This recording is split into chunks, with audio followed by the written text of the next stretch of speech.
That meeting was supposed to be today with DOT representatives as well as a translator because the owner of the property is predominantly a Spanish-speaking person. Our translator was out sick, so Scott Bushy, the project manager, did stop by and drop off plans, and we are going to reschedule that meeting at a later date with our right-of-way coordinator as well as DOT representatives. So we have at least the beginnings of a amicable process for acquiring this street? Correct. Thank you. Thank you. Please continue. Okay. So as we look at the Phase 1 overview map, the next item is the maintenance of the project. So the DOT has a master municipal agreement that has been signed by the majority of the cities and towns in Connecticut, including Norwich. And that covers the cost sharing as well as the maintenance and legal language that's associated with that. It's quite a lengthy document. So what we do for our state projects is we create a project authorization letter, which is an extension of that master agreement, and it covers project-specific maintenance items. So this chart here just separates the DOT and the city's maintenance responsibilities. So on the right, the DOT would be responsible for capital improvements, which is going to include the resurfacing of pavement and the snow and ice removal on Route 82, as well as the repair and maintenance of the drainage, granite curbing, and stamped concrete that's installed with the project. And then if there's ever a need for any substantial rebuild on Route 82 down the line, that would also be the state's responsibility.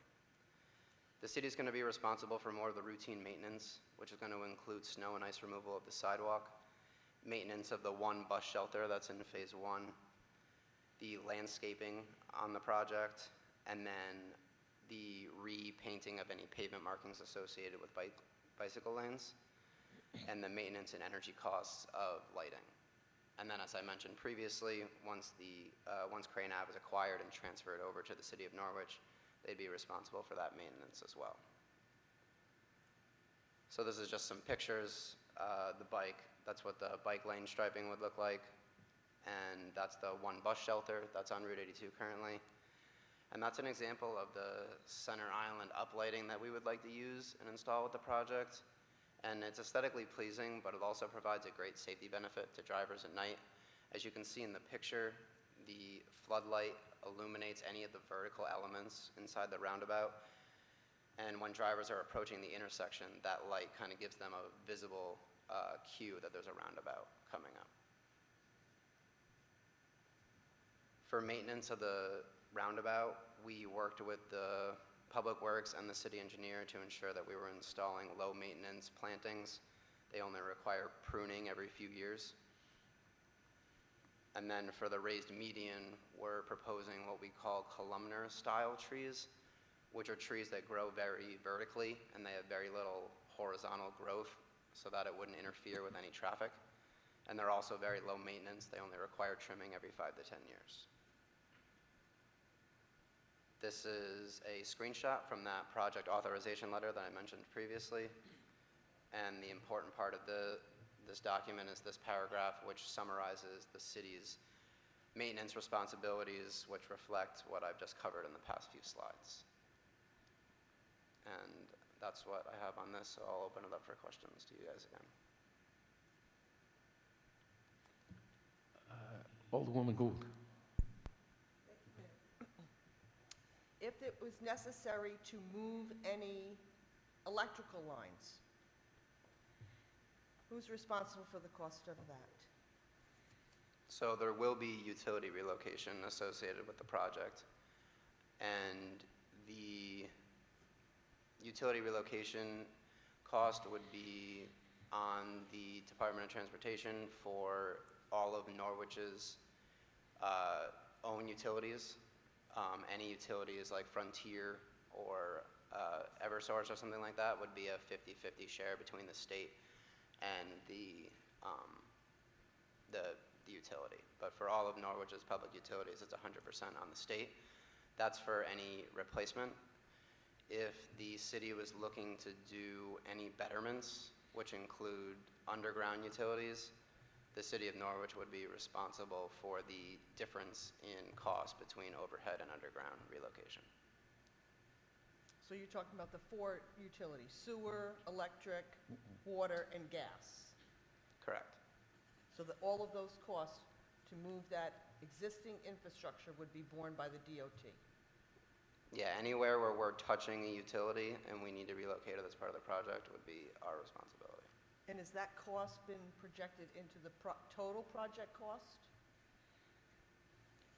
At the preliminary 30% design phase, when we presented, we have a cost associated with those things, but one of the next phases that we do after that is our utility coordination, where we hone in on those prices a little bit more once we have our drainage design complete, because there's a lot of underground utilities that we don't know the full extent of their impacts until that drainage design is complete.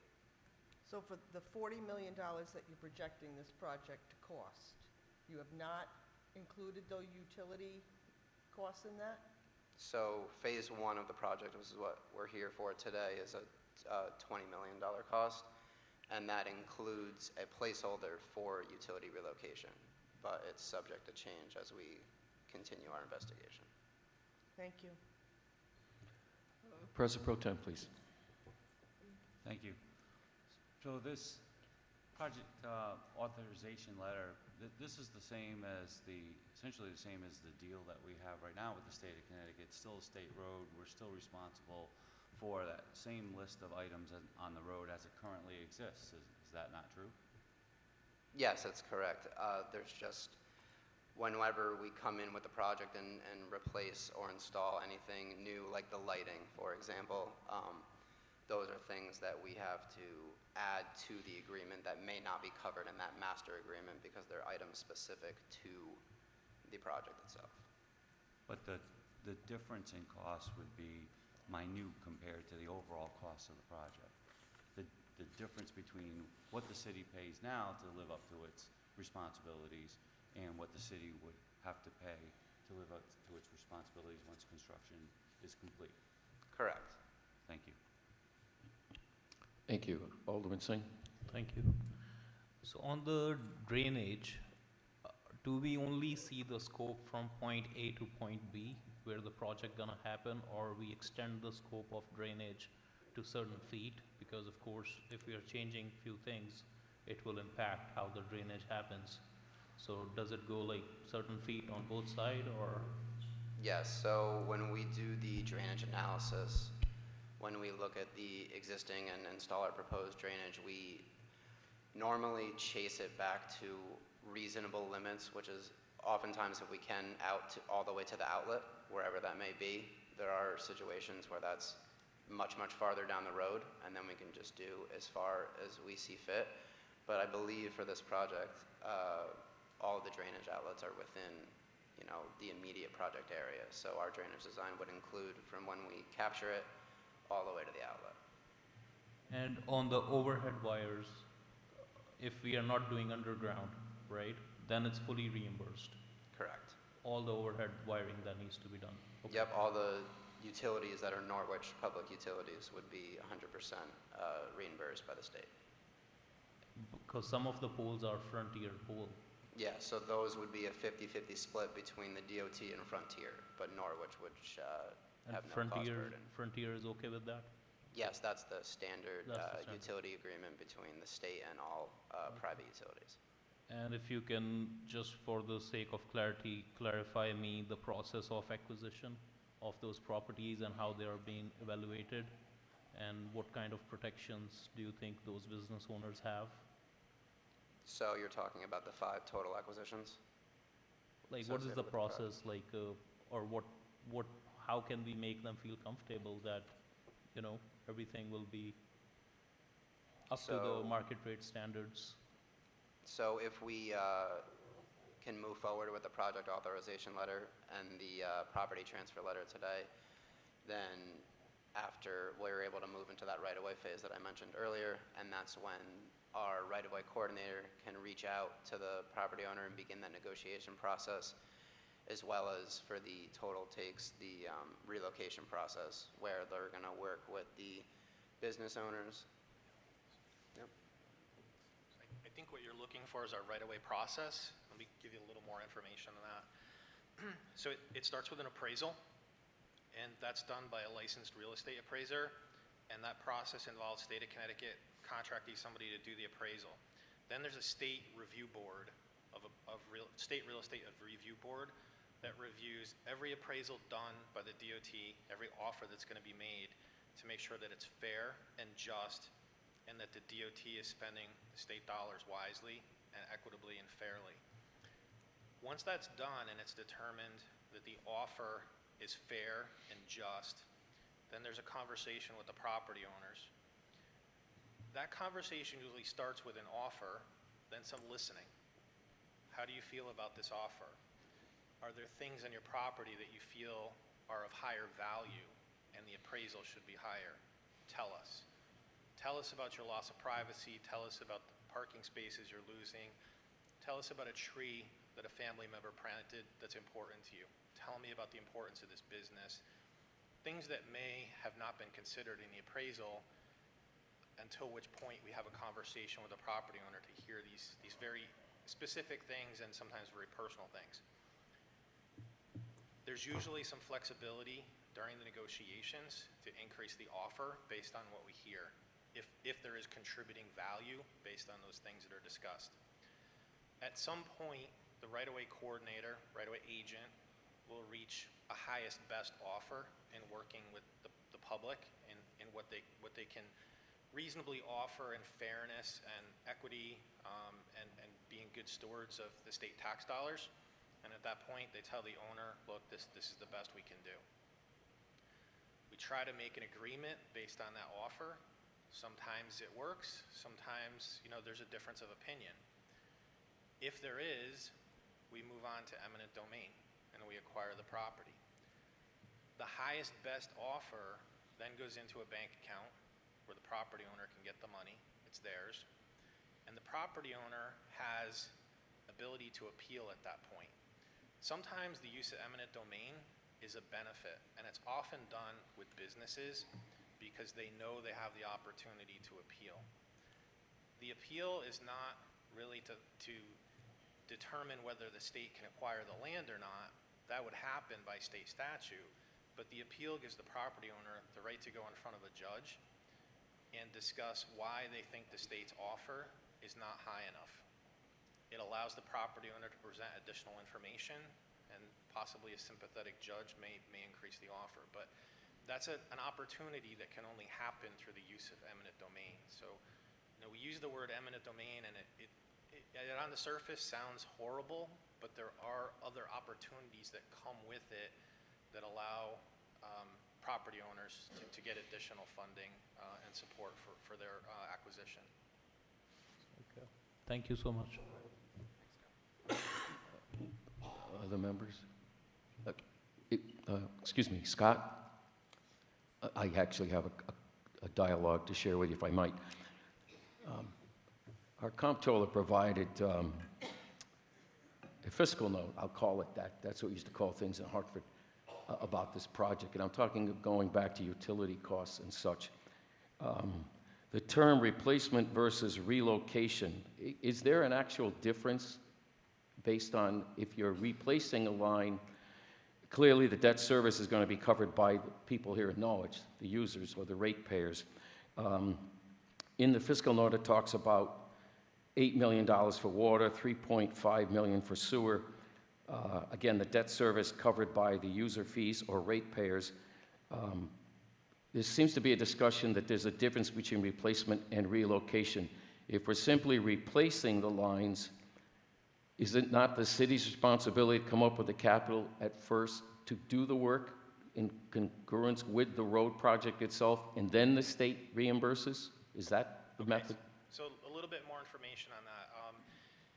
I think Mike did a pretty good job of clarifying overhead utilities, power, telephone, internet, cable TV, stuff like that.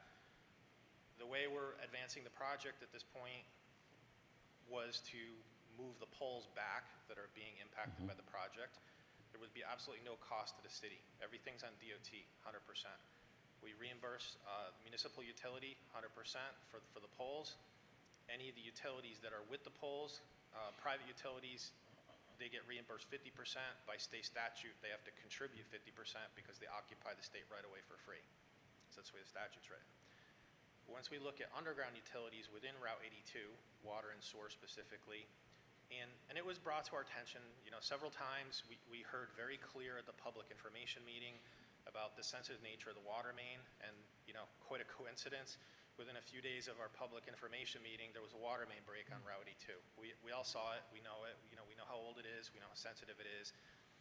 Our normal process through the design would be to do a drainage design, determine where all of the stormwater inlets are going to be, where all the drainage pipes are going to cross the road, and then we would get test pits on the water main and see where we have areas where we're very close to it, where we'd be impacting it, and then we'd have a meeting with public utilities in Norwich to discuss how much of the water main DOT is impacting with the project, how much is in conflict. And then there would be a conversation about a certain length that is impacted with the stage drainage, and some conversation about is there additional concerns with vibration loading during construction that we need to be worried about, and hopefully some kind of a partnership discussed at that point. I mean, the state doesn't want to rebuild a road and then have it torn up 2 years later or piecemeal later to have little pieces of water main replaced. I mean, that's certainly not in anyone's best interest or a goal either. And I'm sure you're all looking at me now saying, well, how much is the state going to pay for? And our design process doesn't let me give you that information at this point. Drainage design is something typically that we do in the final design phase. It's expensive. It's months of tedious design work to analyze where the drainage is going to go. And the way the funding comes to DOT from the Federal Highway Administration, it comes in pieces. We get a little bit to bring the project to preliminary design, which is basically the public information meeting point. If the public information meeting point is successful and we have agreements in place that we need from the city, then the Federal Highway Administration gives us money for final design. That's the second phase of the design of the project. That includes stage construction plans, it includes drainage, it includes finishing the rights-of-way process, making offers to people. It means all the utility relocations, and finalizing all the contract plans for bid. And at this point, we haven't got to that stage in the design to do the drainage. And the reason the money is given piecemeal from the Federal Highway Administration is they don't want us taking engineering money and basically completing an entire contract to go out to bid that doesn't have public and municipal support and isn't going to get built, right? Because we're looking to moderate the use of the money and make sure these projects are going to move ahead. So I'm letting you know when we get to a point where we're doing the drainage, which will probably be next winter, next spring, we'll go out, we'll get test pits, we'll find out where we're crossing the water and sewer, where there might be conflicts, and we'll have those conversations about how much should be replaced with the project and how much is responsibility of DOT, and how much money does the city have to contribute, and is there some type of a cost sharing we could do to replace the entire facility with the project. But those would be conversations we have after we have the drainage done. And at this point, I don't know how much we're impacting it and how much the state could contribute. We just don't have that information yet. Thank you. I hope I'm recalling, please go ahead. But I realize in explaining that, I don't think I answered your question completely, because you asked about replacement cost versus relocation cost. So if the state is impacting the utility because it's in conflict with our road work, and impact could be in terms of direct conflict with drainage crossing, running parallel to it.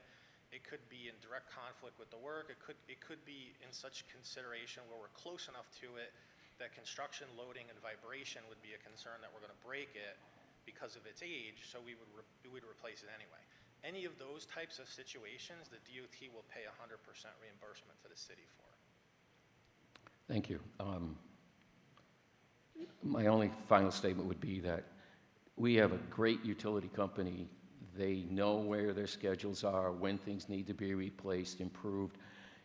This project shortens that time frame. The sewer was looking at a 10 to 20 year phase out. The water was 5 to 10 years. This project, if goes forward, will clearly move that timetable up and change what they already have budgeted for additional other projects within the city. I just leave that information with you. Thank you. Okay. I don't see other hands.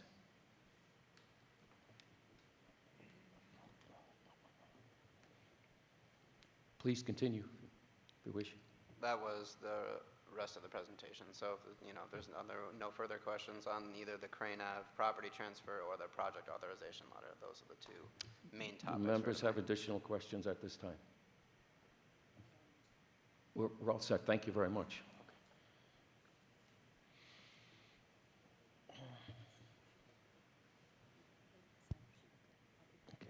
Okay. It's almost 7:30, and we will begin. Our corporate counsel is going to pick up the sign-up sheet to bring it forward. Thank you.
Good evening, everyone. Everyone, please rise.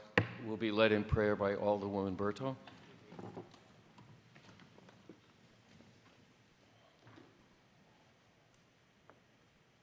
Almighty God, we ask for your blessing upon the members of this council as we assemble here in this chamber to conduct the ongoing business of our city.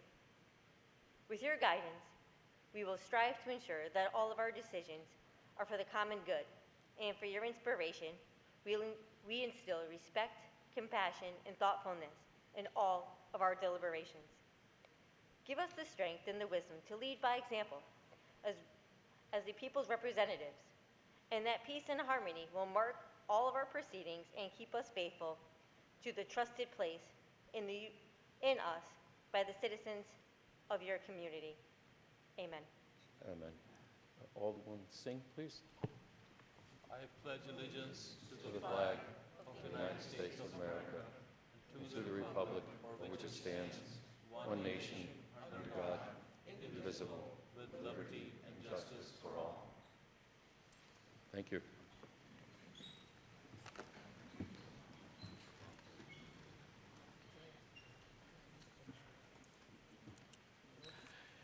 Good evening, everyone, and welcome. At this time, I'd ask for a motion to accept the minutes from August 1st and 15th, 2022. Is there such a motion, please? Alderwoman Gould, seconded by Alderwoman Berto. Is there discussion? Seeing none, roll call, please. Alderman Wilson? Yes. Alderman Berto? Yes. Alderman Singh? Yes. Alderman Gould? Yes. Alderman Neuendorf? Yes. President Pro Tem DeLucia? Yes. Mayor Nystrom? Yes. 7-0. Motion passes 7-0. Proclamation, Mohegan Striders Running Club. This evening, we have two proclamations to read into the public record. The first one is acknowledging the 50th anniversary of the Mohegan Striders, a club that has existed half a century, that participates in many charitable activities, along with good public health encouragement and so forth. So I'd like to read that into the record, please. I don't see Phil. Is Phil, please come down. I'm going to move over to the other mic.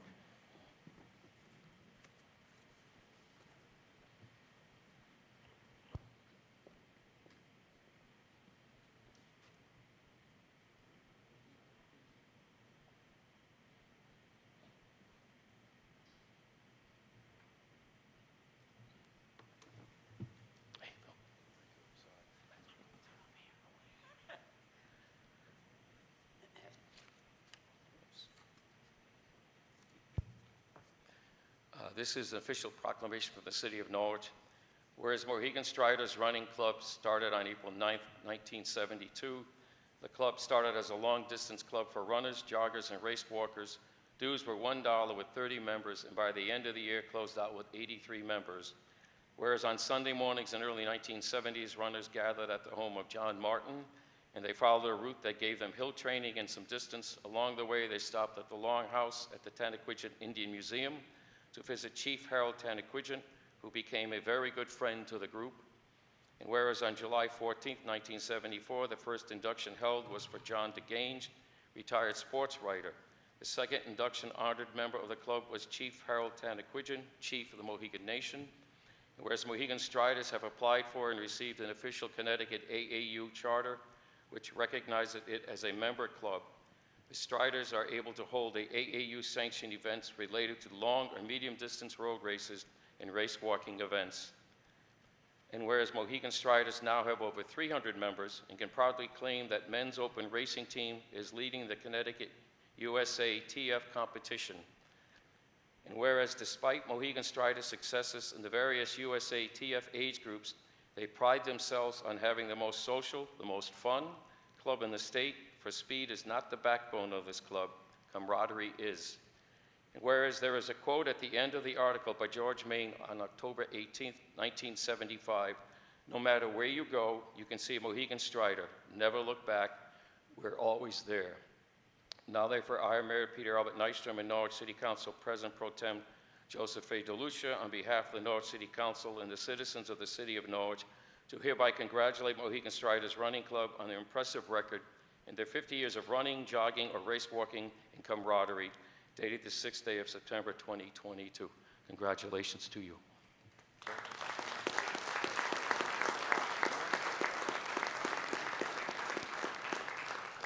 This is Phil. He's the president currently. Al Phillips, excuse me. Good evening. Thank you so much for this proclamation. It means so much to the history of the club. I'm president. I have been the president for a few years. And yes, the community of Norwich has embraced us for so many years, and we have been throughout southeastern Connecticut for many years. And we just ran a USATF race yesterday in New Haven, and once again, our kids did very well. And we continue and hope that we'll continue for 50 years embracing the Norwich community in southeastern Connecticut. With me today is the first president and one of the proclamation, not proclamation, but the signers, original members of the Mohegan Striders. He's a legend in the running community and a legend in the Norwich community, Tim Smith.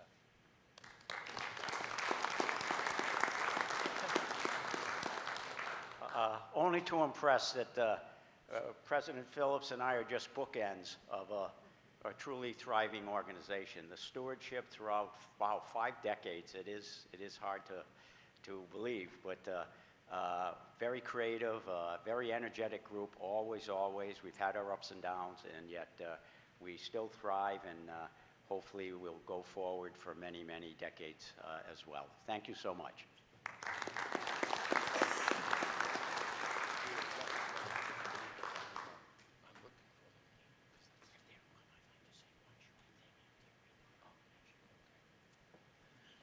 Thank you both. This next proclamation is for Mr. John Richard Fells. His is Roberta. Please come up and accept it for him.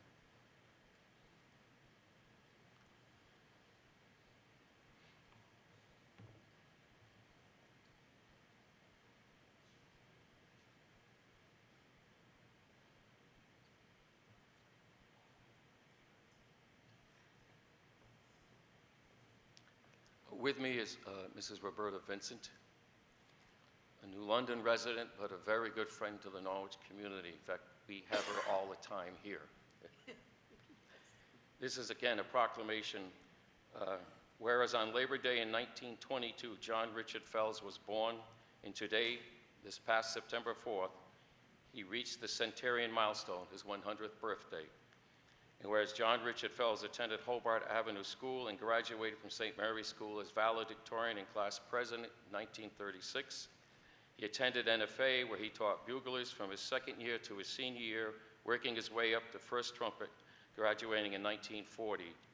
Whereas John Richard Fells married his wife, Mariana, over 60 years ago, meeting her in Italy, and they have 3 children, Anthony, Maria, and Caddy, and 7 grandchildren, Colleen, Jonathan, Michaela, Benjamin, Shelby, Julia, and Matthew.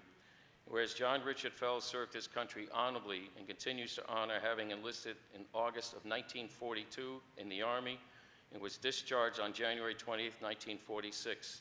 He then joined the Merchant Marine Service, and in March 1952 he enlisted in the Air Force, received orders to Italy, where he attended the last Requiem Mass for Pope St. Peter's.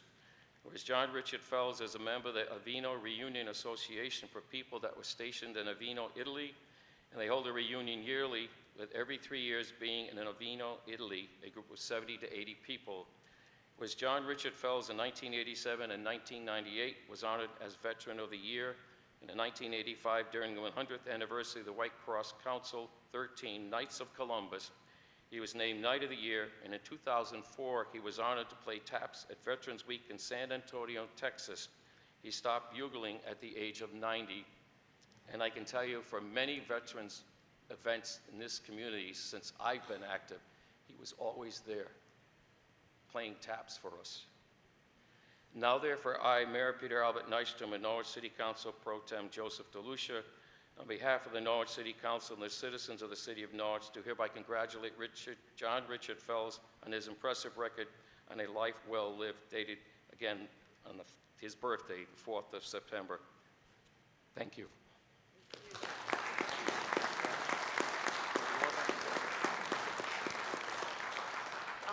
On behalf of John Richard Fells, I thank you for this wonderful honor.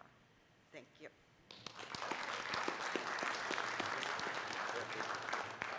Yes, very briefly, but my wife and I had the good pleasure of celebrating Mass at St. Mary's Church in Greenville with John and his family this Saturday, September 3rd, the day before his birthday. But Father Robert Washabaugh, the celebrant of the Mass and the pastor, really hit the point for me, and it goes like this.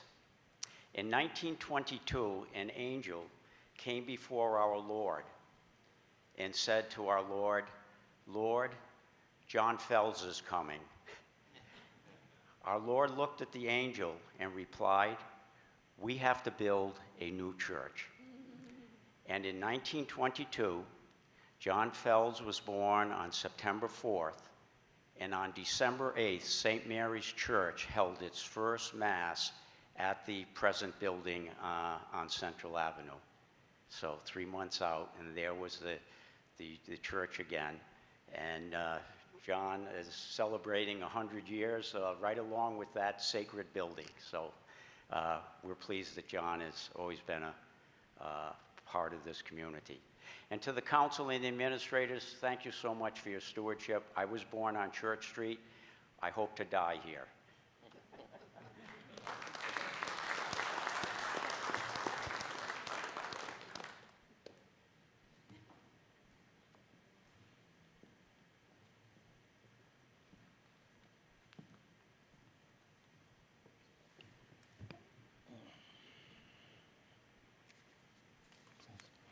Public hearing.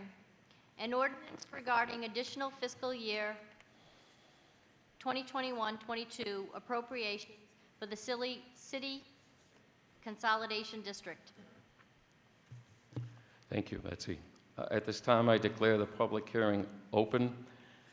And at this time, I would ask anyone who wishes to speak in favor of this ordinance to come forward. The microphone down on the floor. Please state your name and address for the public record.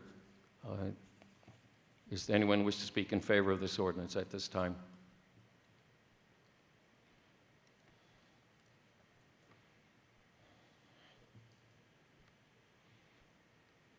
Again, anyone who wishes to speak in favor of this ordinance at this time?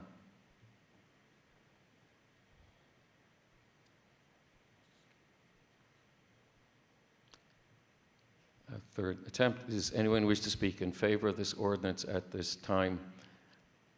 If not, is there anyone here in opposition to the ordinance at this time?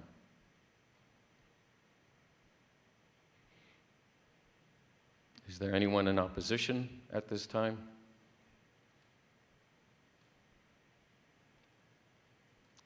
Is there anyone in opposition at this time?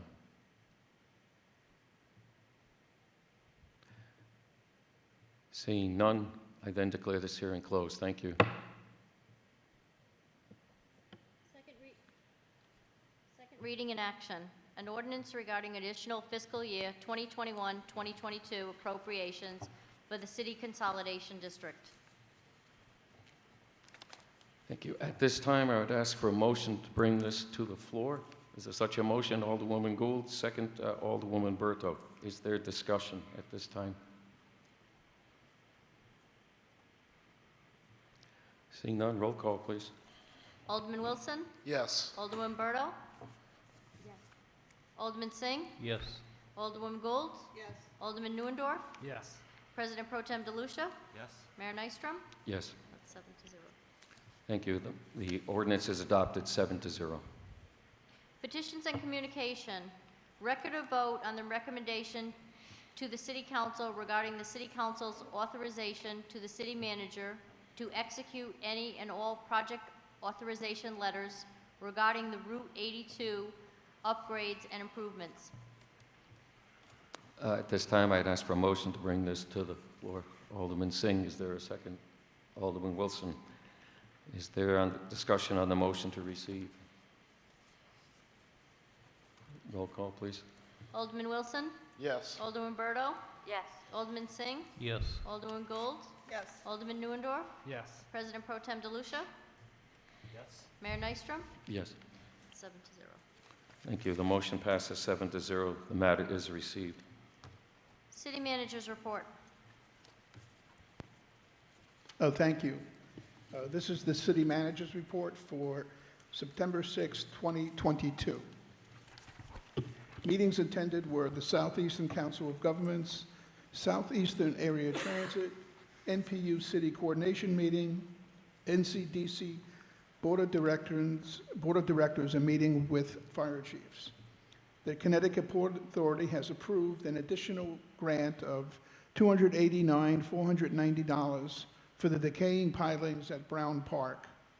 The approximately $1 million project with 20% city share will replace the public docks and metal ramps in addition to the pilings.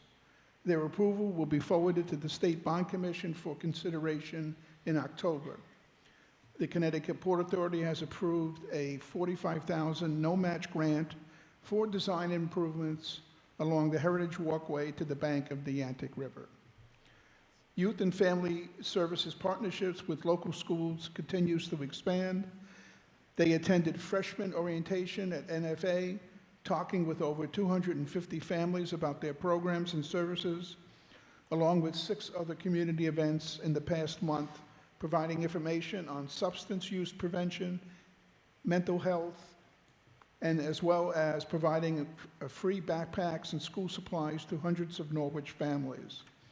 They have launched a partnership with Otis Library recognizing Mental Health Awareness Month, and will have a table at the library with information and activities for adults and youth on mental health and suicide prevention, culminating with the training for community members on how to recognize the signs of suicide and how to support others in obtaining the help they need to prevent suicide. My assistant, Jackie Barbarossa, who is also the city's municipal liaison for Neighborhood Assistance Program, has notified the applicants of the approvals. Corporations can submit pledges to the Department of Revenue Services electronically between September 15th and October 3rd. Thank you to Norwich Street Art Collective for the two most recent murals at 59 Broadway and 147 Franklin Street. The murals, which are privately funded, continue to brighten the downtown. The city looks forward to the next work of art. Public Works Fall Brush Pickup will take place the weeks of September 19th and 26th. Information has been posted on the city's Facebook page and Public Works website at norwich.org. The Norwich Rotary will hold its annual Cultural Diversity Celebration on Monday, September 19th from 5 to 8 p.m. at Brown Park. There will be music, food tastings, entertainment, and activities. And that concludes my report for this evening. Thank you, John. Other questions at this time? The city manager. Alderman Singh. Thank you. Just a comment that I did attended one of the barbecue at Mahan School, and Youth and Family Services were there. So I was very glad, you know, when they set up a table and talk to families and just listen to people and how city can help them. There is so much stuff we have, but nobody really knows about it. So it is very important that more participation happens. Other thing is, of course, I did like all the murals that happened recently in downtown. Looks great, looks vibrant, a lot of colors, which looks nice. And the third thing, the Rotary celebration for cultural diversity, I think it is a very good event, and they do intend to have different cultural dances there, and even Sikh martial art display as well, like they did a few years back. And they have a lot of surprises, so everybody should come and visit that. Thank you. Thank you. Further discussion at this time? Seeing none. Continue then, please. Citizen comment on resolutions.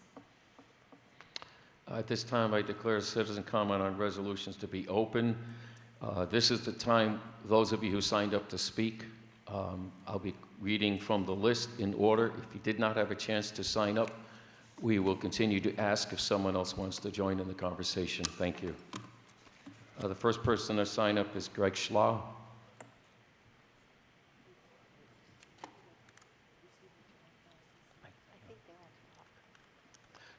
Excuse me, Greg, can you, with the indulgence of the council, our honored guest, John Richard Fells, did arrive. He's sitting here in the front. I certainly want to acknowledge him, and I hope you will as well, and thank him for his many years of service as a veteran here, representing the United States, but also our community as a veteran who came home and continued to serve.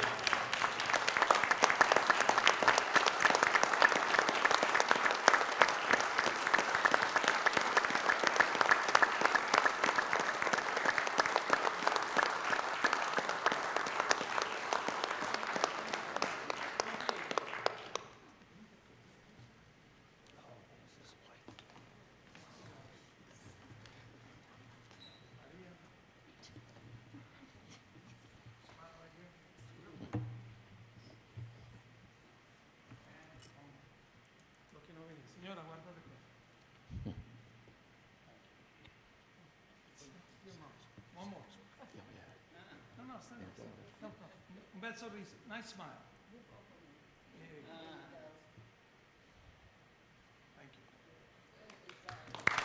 Thank you.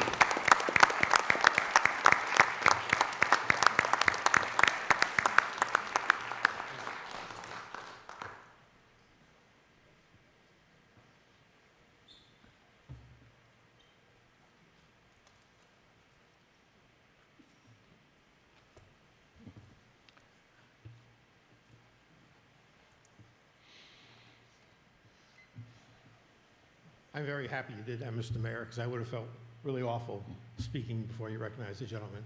For those of you who don't know me, my name is Greg Schlau with 91 Lambert Drive, this city. I'm here to speak about the Route 82 resolution you're looking to take care of. I didn't have a chance to attend any of the informational sessions, but I was listening to the gentleman from the state tonight, and I'm going to be honest with you, this is the disaster in the making. We're talking 4 lanes down to 2, turning a rotary into major areas. I mean, he showed a picture of the high traffic volume on Route 82 with 4 lanes.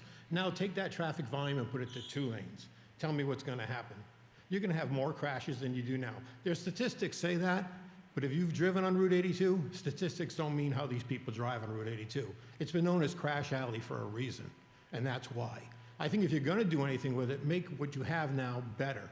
And the eminent domain policy that the gentleman spoke about, I understand that completely. However, you can go to court and you could actually lose your house. You could have to take whatever the state's going to offer you. What if you have sentimental value? What if you have a business that's passed down from generation to generation? It's just going to be taken away from you because, oh, we want to make the road different. It is absolutely ridiculous to change this around. And I'm sorry if I offend any of you, but the people on public safety, you ought to be voting against this. Because if you're really for public safety, you're talking about more accidents that you're going to get on that road now, then you're not here for public safety. You should resign from that committee immediately.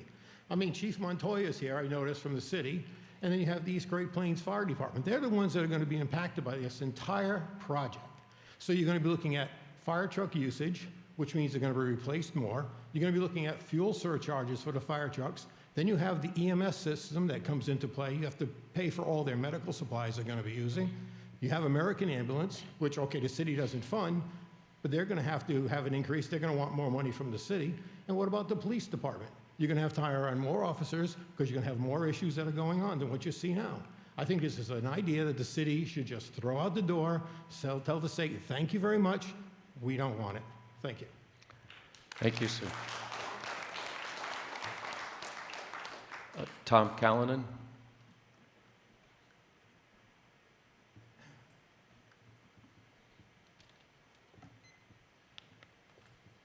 Thank you. I'm hobbling because of the humidity and my bad knee. If you don't know, I was the first official state troubadour here in Connecticut. I live at 55 East Town Street. I've been a resident with my wife Ann for the past 15 years. And I haven't been able to get to the other meetings because I've been out performing. Amazing. So the performance schedule has prevented me from commenting prior to this evening. And so my comments are from a layman's perspective regarding the concept and practicality of this proposal from someone who's on the road all the time. For the past 45 years, following a stint in the Marine Corps during the Vietnam War, I served stateside at Camp Pendleton. And then teaching English and reading at East Hampton Junior High School, I've made the creative and performing arts my full-time profession. And for a good portion of my life, prior to leaving the classroom to complete my master's degree at Wesleyan University, I was on the road performing when and where I could, all over the Northeast. Then I spent over 20 years traveling from Maine to Florida and beyond. During this time, I encountered numerous rotaries, which is the American term for traffic control islands. Roundabouts are what they are called in Great Britain, a country we fought and defeated twice in our nation's formative years. But I digress. In my travels, I also became acquainted with other idiosyncrasies, such as New Jersey's jug handle exits, which prevent drivers from making left-hand turns, and the prohibition against pumping my own gasoline.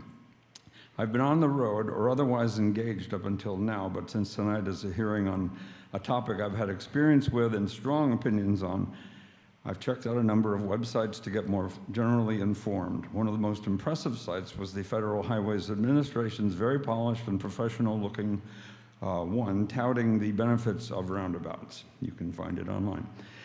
And there were several others that gave a more balanced analysis. However, from my own personal experience, with hundreds of thousands of miles on the road in my career, rotaries are dangerous.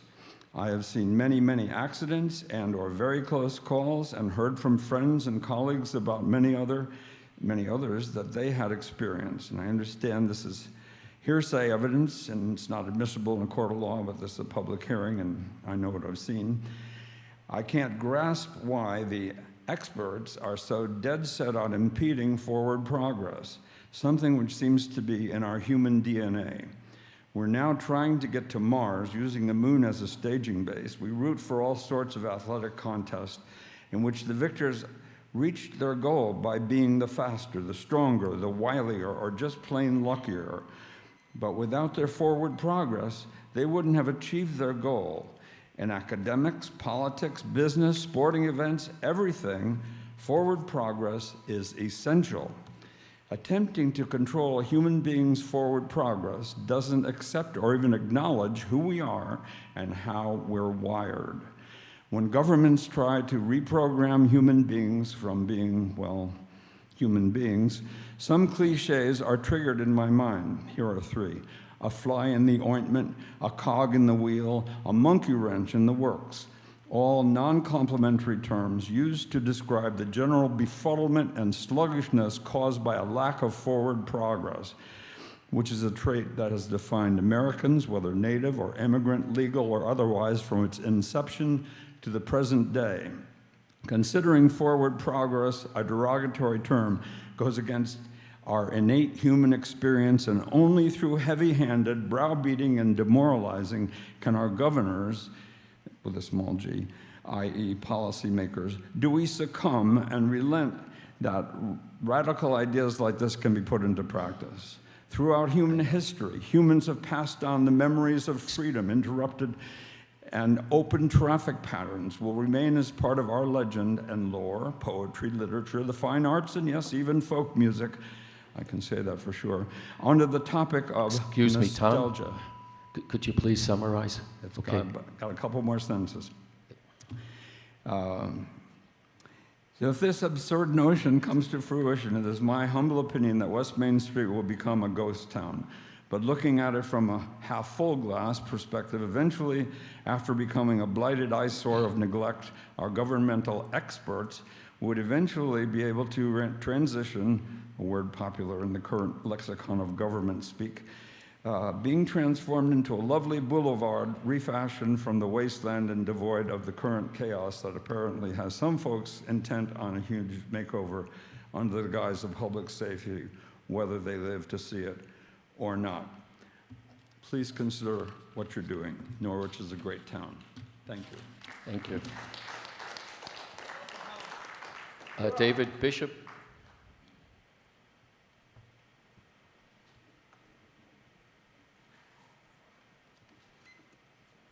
So I can see what I'm doing. My main concern, David Bishop, 28 Cherry Hill Road, Norwich. My main concern was the proposed roundabout at New London Turnpike in West Main Street, because I live off New London Turnpike, and I go through that every day, and I see the traffic coming from the city down 2 lanes, bumper to bumper, 2 lanes, bumper to bumper, coming up from I-395. And I was just thinking, when all these cars get in that roundabout and somebody on New London Turnpike wants to go across to the other side of New London Turnpike, are these 4 lanes of people going to let them get through to go there? If they stop to let somebody get in, is that going to back up traffic? And when I saw the picture of the proposal, it looked like there was still 2 lanes, 4 lanes each way, but somebody said it's going to be just down to 1 lane now each way. So that's going to back up traffic. I mean, where do you put all those cars? They're going to be all the way back to 395, excuse me, and then all the way back down to Dunham Street or maybe Asylum Street, 1 whole lane during rush hour coming into that circle, and you're going to try to get across, or you're going to try to merge into it if you want to go up the other way. I don't see it happening. And I know there have been a lot of accidents and everything. I think a lot of them, you folks know the numbers, but I think a lot of the problems are people coming out of businesses and trying to turn left across 2 lanes, going up the other way. And I know this firsthand because a few years ago, I was coming up with my 88-year-old sister in the car from I-395 into the city, and going right by Burger King. The other 2 lanes going west, the person on the outside lane stopped to let somebody come out of Burger King who wanted to cross and go towards the city. Well, this guy obviously wasn't looking at what cars were coming, because he just hightailed it right out of Burger King, and a car in the inside lane smashed right into him. So he obviously wasn't looking up there. And at the same time, I was in the inside lane coming up towards the city, just by Burger King. If that other car hadn't crashed into that other car, he would have crashed into me, because he was going to go right across the 2 lanes and right into my lane and would have crashed. And I'm sure if that would have happened, my sister would have had a heart attack for sure if we didn't both get killed. So the problem is turning left. If you put a barricade down the road as it is now, I think that will stop a lot of accidents. If everybody, there are already places on Route 82 that have a right-only turn, coming out of the Liberty Bank place, up the other way.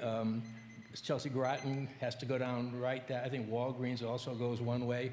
So if everybody just went right and you had a barricade and then you had a turn lane at the light where somebody can go down, turn around like at Staples Light, turn around and come back up, I think that would solve a lot of problems. So those are my recommendations. Just put the barricades in, forget about the roundabouts, and make everybody go right. Thank you. Thank you, sir. David McDowell.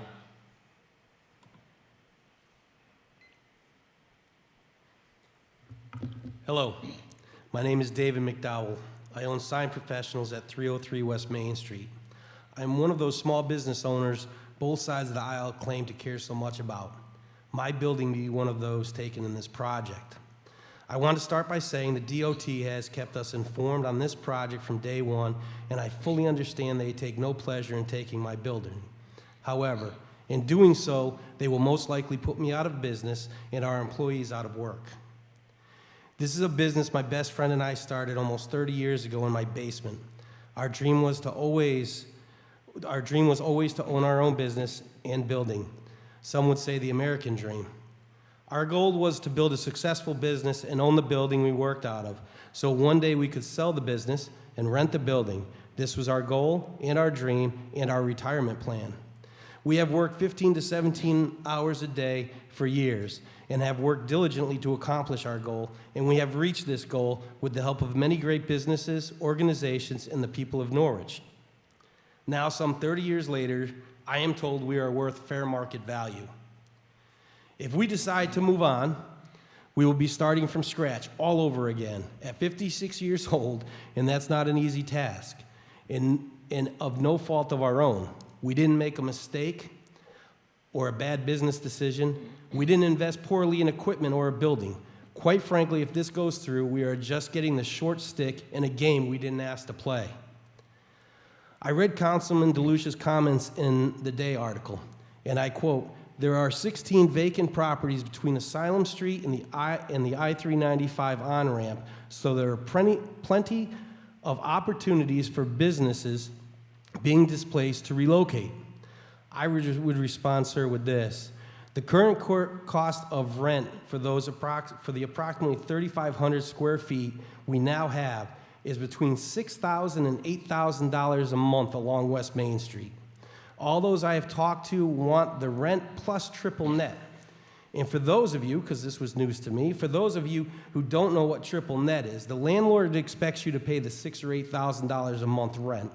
Plus, he expects you to pay the taxes on that property, the maintenance on the interior of that property with the exception of possibly the heating system, and he wants you to pay for all the snow removal, the grass, your portion of that. Okay, I lost my spot. I know this is a reality because I spent the time doing it. I can pay someone $8,000 a month for a property I don't own, versus the $3,500 to $4,000 I pay now for a building I do own. Councilman DeLucia, I challenge you to find me 3,500 square feet I can own along West Main Street for $3,500 a month, all in, and you will be my hero, sir. And I will be forever grateful. As I said, the state will pay fair market value. However, they will not tell me what that is until you sign off on this project. I don't have a clue. What is that number? All my years of work, what's it worth? I don't want to leave my building. I don't want to leave Norwich, and I certainly don't want a business I have given my life to build to be out of business. All the nights and weekends I have worked, all the sacrifices my family and I have given to accomplish the goal of a great business that I love and is part of me. I am not sure how to put a price on that, but what I do know is the state puts no value on those things, and I am fairly certain that fair market value will not be enough. The businesses not taken by DOT on West Main Street will be affected for many years to come. I am of the opinion most small business will be eliminated and fail during this project along West Main Street. A West Main Street that will be avoided by consumers for the length of this project due to traffic issues are inevitable. For the 6 years this project will take, how many years after completion before customers and business return is anyone's guess. I don't envy any of you on this council. However, I want you to know, you and you alone have the power to dictate the outcome if you agree with what DOT is doing or to sign off on it. For those of you on the council that have a business, I know you feel my pain, and for those of you who have had a corporate job, I would like you to consider this. What if one day after 30 years of hard work, the state came into your house and said, we're eliminating your retirement plan, and by the way, your 401k is now wiped out. Zero. What would your reaction be? That is what I'm looking at. This is my reality. This is fair market value in their opinion. This is what your decision today is about. I ask that you don't sign this agreement, and I thank you for this time this evening. Thank you, sir.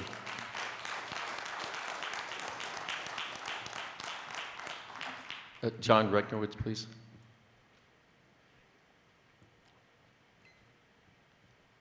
Hey, John J. Rankowitz Jr., 23 Michelle Drive, Norwich, Connecticut.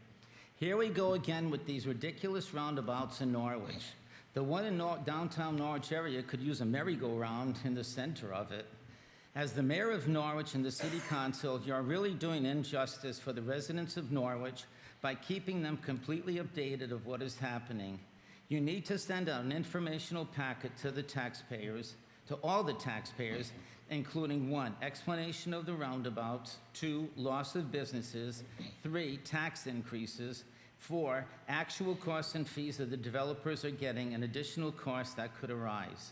Many individuals have no understanding what is happening or when these meetings are being held. I have completely lost interest for voting for a new mayor, city council members, board of education members, state officials, etc. All the issues happening in Norwich, and nobody cares about the concerns from the people. Oh, and for the developers, by the way, when they showed that video, they stated, they are looking over your video, stating that 65-year-olds are the cause of car accidents. Why don't you look at the younger age underage bracket drivers? Interesting. You see those younger ones just speeding along, and here they're saying the 65-year-olds are causing all the accidents. Hey, thank you. Thank you, sir. Kevin Blacker.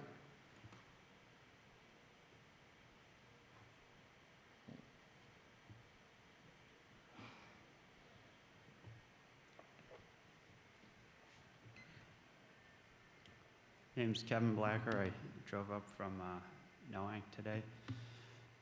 Read in the paper some estimates of the cost that the city would be assuming to take over maintenance. I really question those estimates, and I think that it would be wise for the city to ask the state to pay for a consultant of the council's choosing to do a formal investigation of what the costs, to upkeep, what the actual costs of getting into the details, the real nitty-gritty details of what all those costs will be, and also laying out for the council and the residents to understand what the impact on tax revenue of loss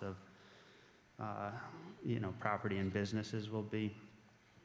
I would be cautious of anything that the state says. I'd really note that he said 30% design documents. That's what their costs are based on. Down at State Fair in New London, the number was $157 million at 30% design documents. It's now at $250 million.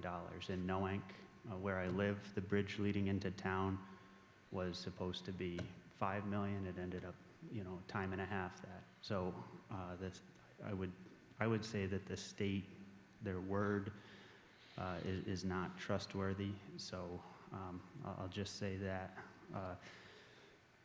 I think that it's important that there's some consideration of the waste of land and division of a city in a space when you have massive sprawling roundabouts or clover leaves.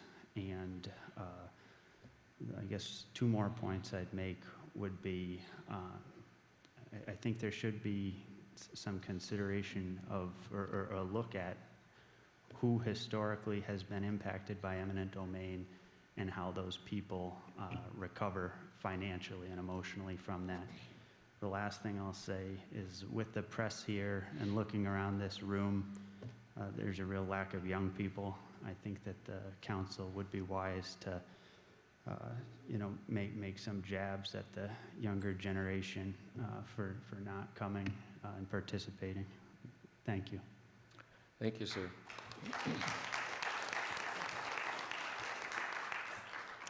Andrew Hoffman, please. Is Andrew Hoffman still with us? Joanne Philbrick?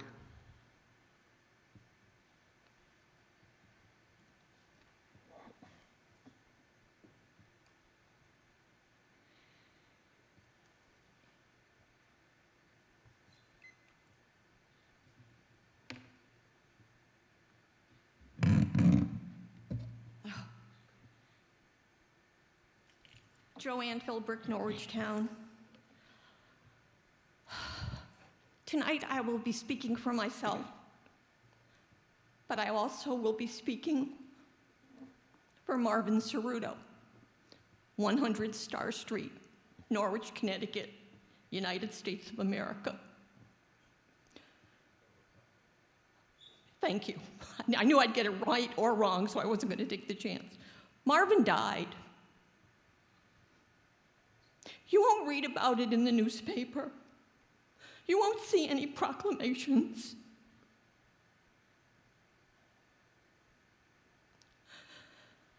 You talk about mental health and substance use, but you have no frigging clue.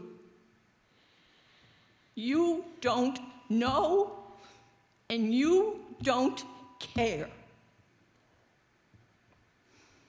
I speak from personal experience. I wear my heart on my sleeve. My heart is breaking for Marvin. So is there a problem, Mr. DeLucia? Yes, I'm wondering what your comments have to do with the agenda items. That is. Oh, you know what? You personally should know a lot more about what's going on. Do what you want to do, and the people in this room will either vote for you or they won't vote for you.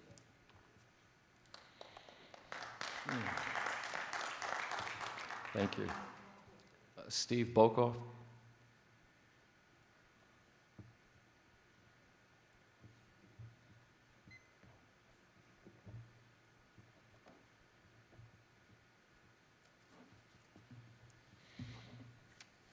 Hello.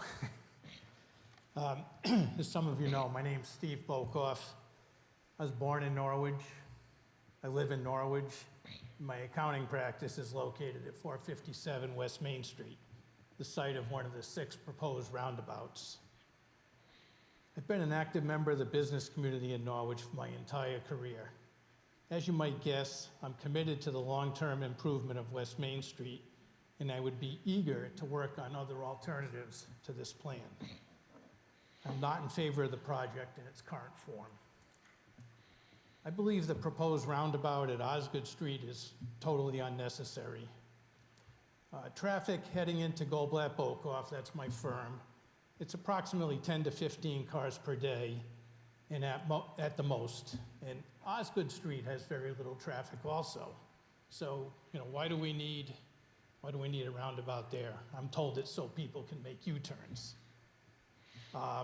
It's certainly not a major cross-town artery like New London Turnpike or Asylum Street. If the circle was eliminated, traffic could easily reverse direction at Dunham Street, which is only approximately 1,600 feet away, or Mount Pleasant Street, which is about 800 feet away.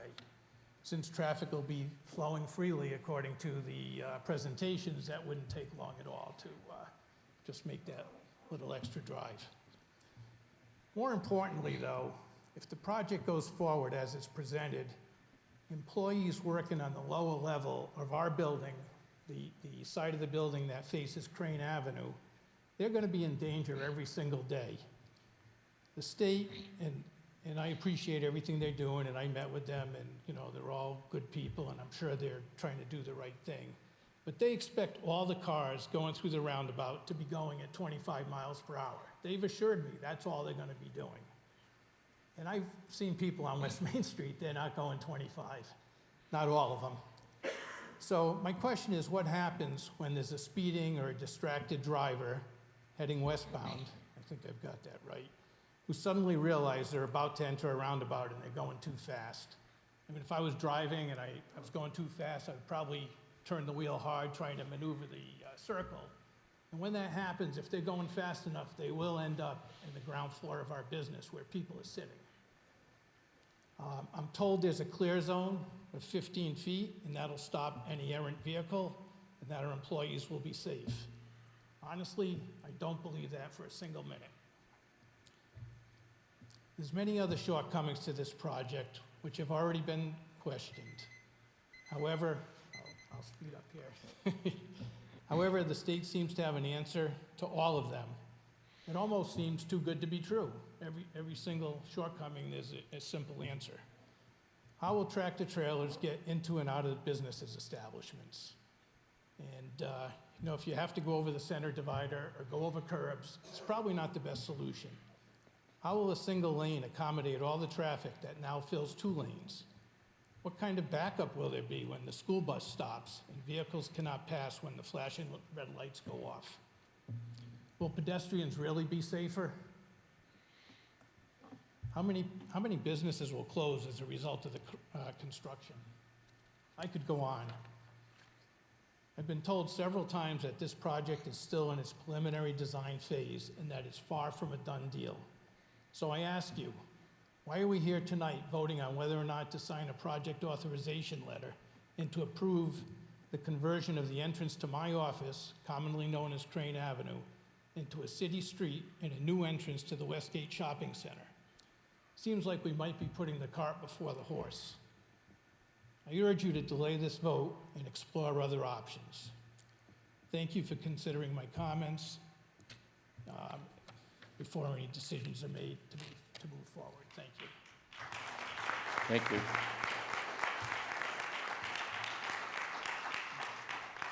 Sharon Green.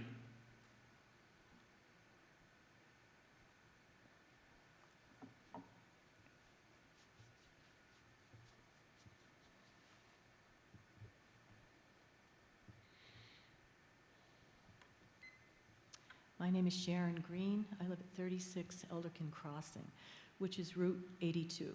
I think everyone that's spoken here tonight has pretty much expressed my opinions and my feelings about this project. I am against the roundabouts, especially 6 of them on that stretch of road.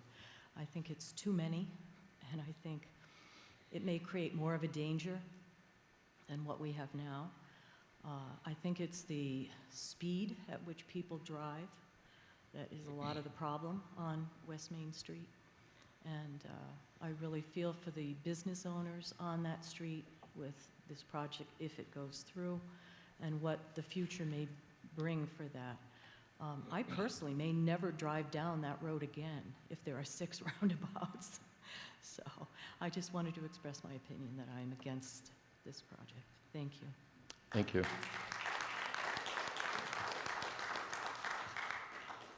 Douglas Green?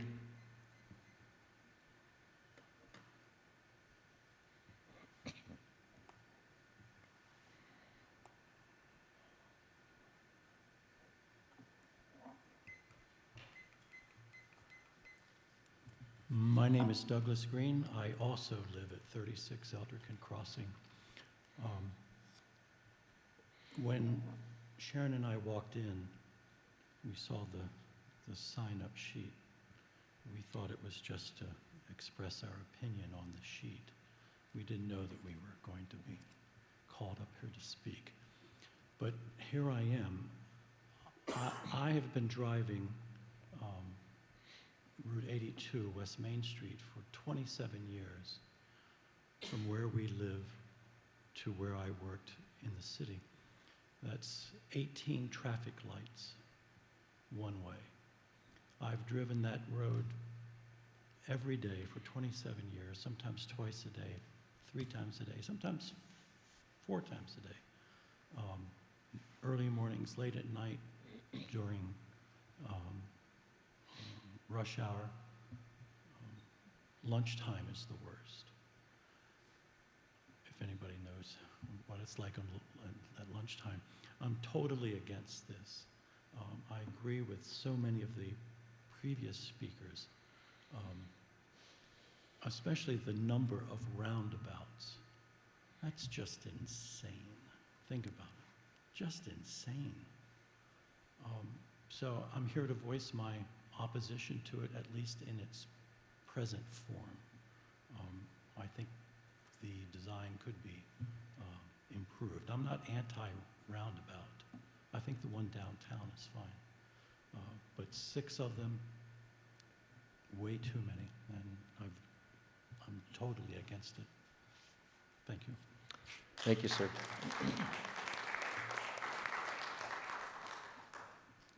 Linda Theodoro?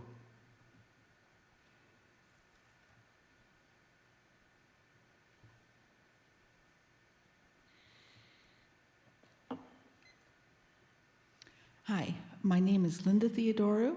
I live at 37 Taftville Ockham Road. I am for the installation of the rotaries on 82. I did go to the informational session, which was based on science and facts, so I learned the benefits of the planned changes on 82. Those left turns causing accidents will be eliminated, and the speed will be reduced. We cannot continue to put lives at risk because some people fear change. It is time to enter the 21st century. Norwich residents are smart enough to learn how to use a roundabout. Often now, I go to Lisbon rather than travel to Norwich stores on 82. Once the road is made safe, I will do more shopping in Norwich. After the displaced businesses have moved to their new locations, they may discover increased business because people feel safer traveling on 82. Thank you. Thank you. Mark Grader, please.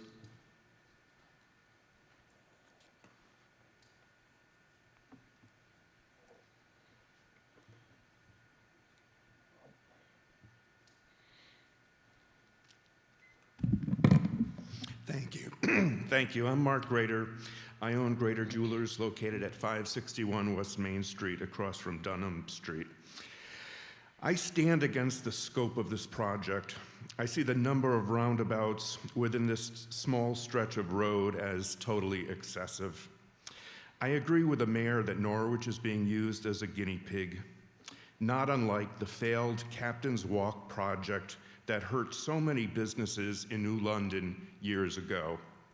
They talk about hardships that the businesses would endure during construction. The hardships for many businesses will be too much for many businesses to endure. I said it years ago at the very first meeting about these roundabouts.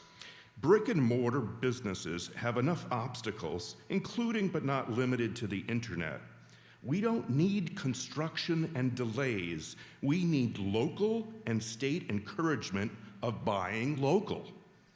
Customers will shun the area due to construction.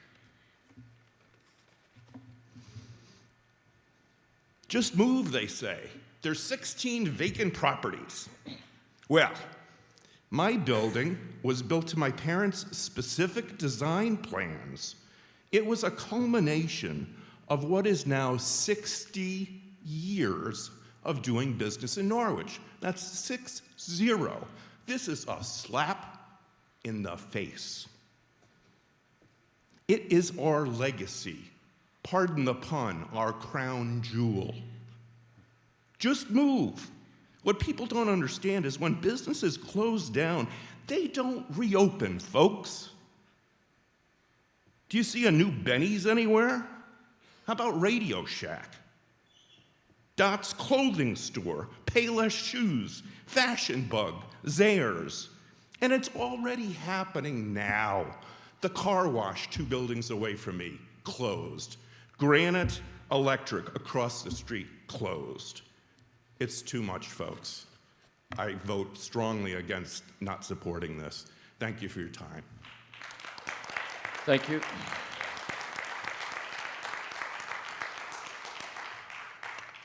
That completes those who signed up before the meeting began. If there's anyone else who wishes to be recognized, Mr. Bell.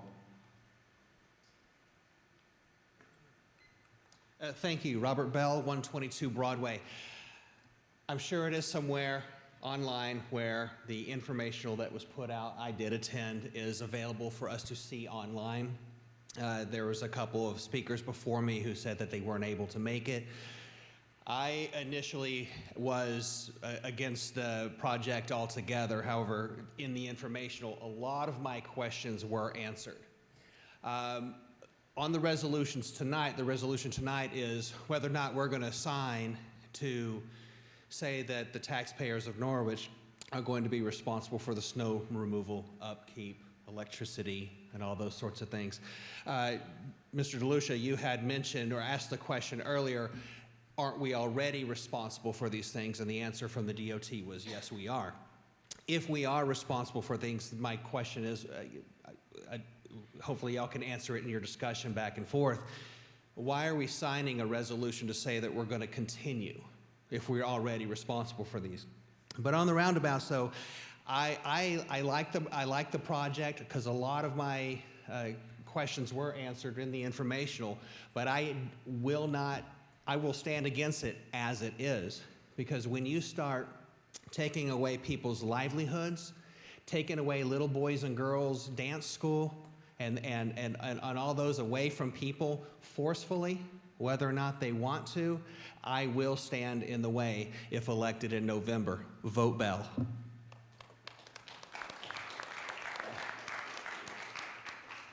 Thank you.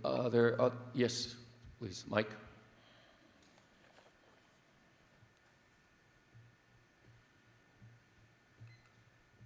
Mike Matera. Myself, my family owns property from 313 to 399 West Main Street, which is from Dollar General to Walgreens. I have a lot of mixed feelings, and this affects our property deeply. When we first heard about this back in 2015, I spent most of my life on West Main Street in the business of Surplus Limited. 2015, I made a comment that the biggest problem I found on West Main Street was the design, the original design of the aprons. I've never seen aprons, driveway aprons, that go up to the grade of the sidewalk. It's usually the aprons, the sidewalk comes down to the grade of the road. And that's what I've noticed is the big problem with West Main Street. Just looking, observing cars going from west to east. The first car comes into our parking lot, it slows up going into the apron. Second car is the one that gets hit because the first car is slowed up. The second car doesn't realize it anticipates slowing up. I know the state is going to go through this project. I do think there is one more roundabout that's not needed. in this project. Like it or not, you know, I have mixed feelings about these roundabouts. I've seen them work in other countries. I wish this road was designed differently back in the mid-'80s. One thing I made a strong comment about on this road, the state says, and I talked to Scott and Mike, they said they want, the road is going to be beautified, the end result. Go 100, if it is going to go forward, go 100%, put a new water line in, and I want to see utilities underground. I do not want to see telephone poles above. 80% of these dollars are coming from the federal, I believe, coming from the federal government. Build Back Better dollars. Use those dollars. 20% comes from the state. Let's make, you know, if this project does go forward, and I'm not looking forward to the construction process. I'm telling you what's going to happen. My store, Surplus Limited, will not exist. I'm looking for the shopping center to exist itself. But go 100% into this project. Another comment I want to make too, I'm not looking forward to, we're losing 18 parking spots in the plaza, 7 on the side of Harbor Freight, 11 on the other side. I'm very concerned about future tenants for that piece of property. So, and my time's up. Thank you. Thank you. Please, again, name and address, please, for the record.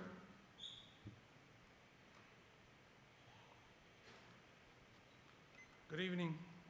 My name is Pietro Rocchi Camardella, 79 Lambert Drive.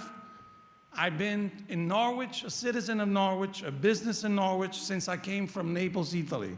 I'm running for the 19th district seat, Senate seat, never been in politics in my life. I hear you, I admire you, I'll stand for you. Mr. Grader, Mr. Bokoff, Mr. Green, by the way, I know all these people personally.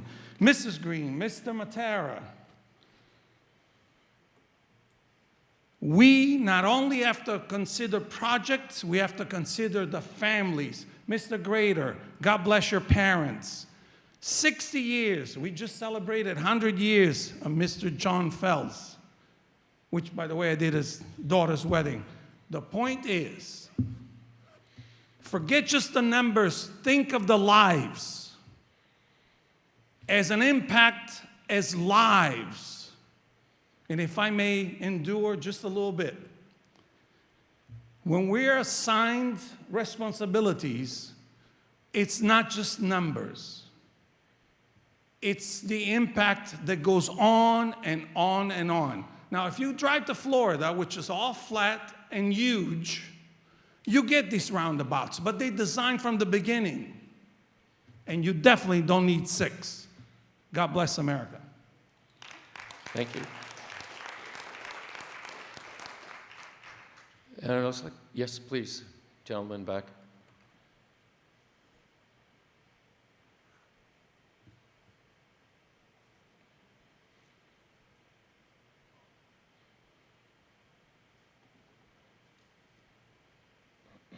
Hi, I'm Corey Butterfield, 10 Chasey Lane here in Norwich. Been a resident for 22 years now.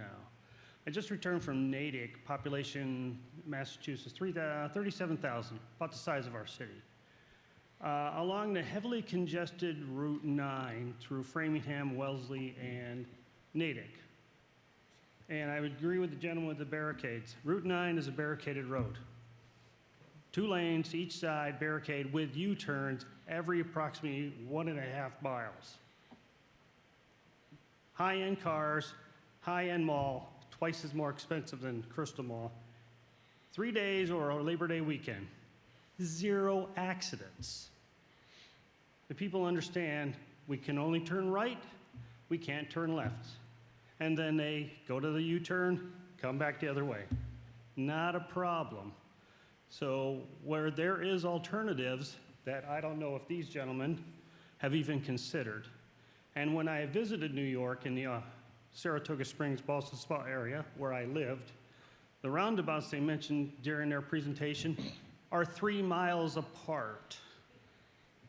3 miles separate those roundabouts, not 1.5 miles. So we need something done, barricades, a lot less cheaper, cost effective, make the right turns, and put U-turns in at the larger intersections. Thank you. Thank you.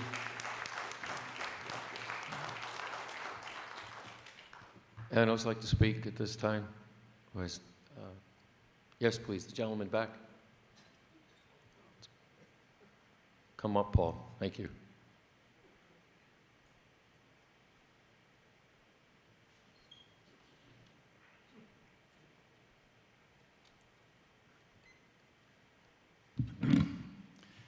Thank you very much for the opportunity to speak. My name is Paul Agranovich. I'm with Universal Package Store on West Main Street in Norwich. I've spoken at several of these other get-togethers, and quite honestly, I was just thinking not of even showing up again tonight. It just seems that there's such a determination already that whatever we want, it doesn't matter. State wants it, state's going to do it. They got a few people on the council that go along with it. They think that's the right thing to do. In the past, I mentioned several things that other proposals that could be tried first. And I agree, I've been working there since '82, so I've seen a few accidents, and I understand things can be done. I think police patrols at different times of the day and night would certainly be worthwhile to slow traffic down. I think if cameras were put in, that could be another thing. And I look at New London, Coleman Street, which is very, very similar to West Main Street. There they have 95, which feeds into it, and they have left-hand lanes only. So does it mean that they're that much smarter in New London than we are here? You tell me. The number of accidents are substantially less. As I mentioned, I wasn't planning on coming this evening. I was outside today, and there was an accident across the street at Wendy's at 2:15. When the road was constructed from 2 lanes to 4 lanes in '86, '88, whenever it was, they made a mistake at Wendy's. The apron that connects the road to the driveway is too high. You're constantly seeing where vehicles that have not been there before scrape. So the car coming down stops, it scrapes on the thing. Instead of proceeding onto the road, it stops, then it goes up. There is an inordinate number of accidents that happen at Wendy's. So if you think that you're going to be doing something to help, you've had since 1986, you still haven't fixed it. It's a long time for something to sit there. And there are more and more accidents that are happening because of that. And I'm infuriated by it when you won't take care and do common sense things. And in conclusion, just a round thing again, because I know I'm just spinning my wheels, this to me just seems like another square peg into a round hole. The state wants to make it work. They've got a few people here that think that it's going to work. You're absolutely going for a major thing that shouldn't happen. There are other ways to get this done.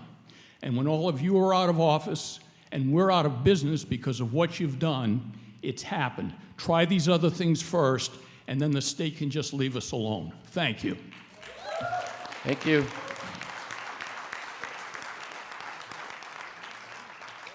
Anyone else like to address the council? Yes, please, miss, in front.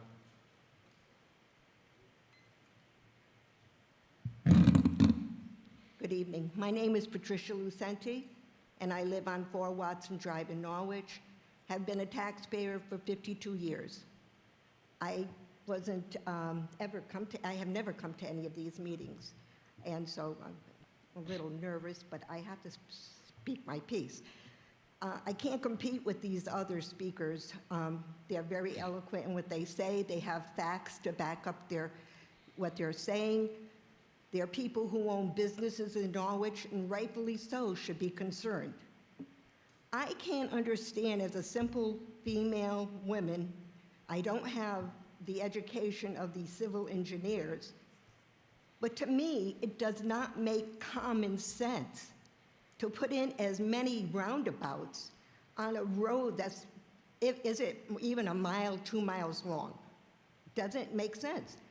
We've lost common sense as a society, and we've lost it here on this project. I know people, I spoke to one gentleman this evening, and he kind of said that he had been in a certain town, Sonoma, and how it works so well. Well, we're not comparing oranges and oranges. This is Norwich, Connecticut. We're not Sonoma. The other thing is, roundabouts may have their purpose and work, but not that many. And I don't know if anyone has been in Salem to the Four Corners there. I've gone there several times, and I shop in that area. And there's always confusion. I don't know if anyone has ever experienced that. You have your areas where you're supposed to let people in. There's always people stopping because they're confused. Now we're going to have 6 of them going down the main street? I don't know. I may not have an education, but I'm not for it, and I hope all you people will. The other thing I want to ask, is this not put to the voters' choice? Do we not have a voice in whether we want this in our town?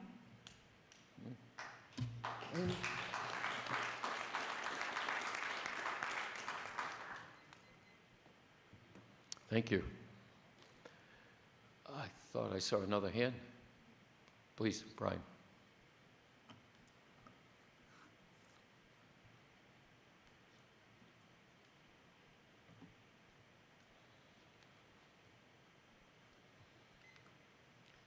Good evening, Brian Kobolars, 16 Hobart Avenue here in Norwich. First, in general terms, generally I support roundabouts. I have since the time I spent in England, and when I was chairing the downtown NRZ, we proposed the first roundabout that was later eventually built in downtown in the center. Dave ended up proposing that as part of the traffic study that we presented to the council way back when. But the thing is this is a little bit of overkill. I need to agree with everybody here. Some thoughts that come to mind. When we think about potential businesses closing for a while, relocating, how many of them are going to relocate back to Norwich, those that do stay here? Are they going to go to another local community, as we saw what happened when some fires took place on Route 82? Some of those businesses left the town and went to surrounding towns. Is that going to be a fleeing here? What happened to Mustang Sally's when the bridge was rebuilt? Has that reopened? Haven't seen it yet. When I was sitting in the audience, I noticed on the screen a couple of the slides that were in there. One of the Northern Lights, another of a great star cluster. Have any of you heard about the Dark Skies Initiative, the Dark Skies program? It's to kill uplighting so that this way we don't have the light pollution that's killing our visibility of the stars. When was the last time you stood in downtown Norwich, looked up in the sky, and saw stars? Uplighting, not a good idea. The last thing I wanted to bring up, because I meant to bring it up at the last meeting, I believe it was 19 feet that they were giving people to go from the side of the street to a center island as an aisle of safety before they would pause and go again to the other side.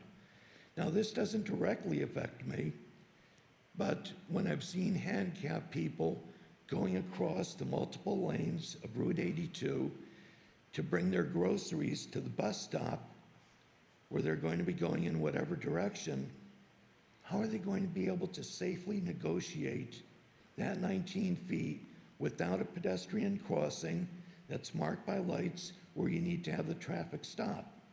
Right now, I believe the plan is the traffic just keeps going, and you pick your battle to run between the cars. Talking about public safety, I think you've got a greater increase in the number of pedestrian hits at the cost of reducing some traffic ones. Thank you for your time. Thank you. Anyone else like to join us at this time and address the council who has not had a chance? Yep, please, Rodney.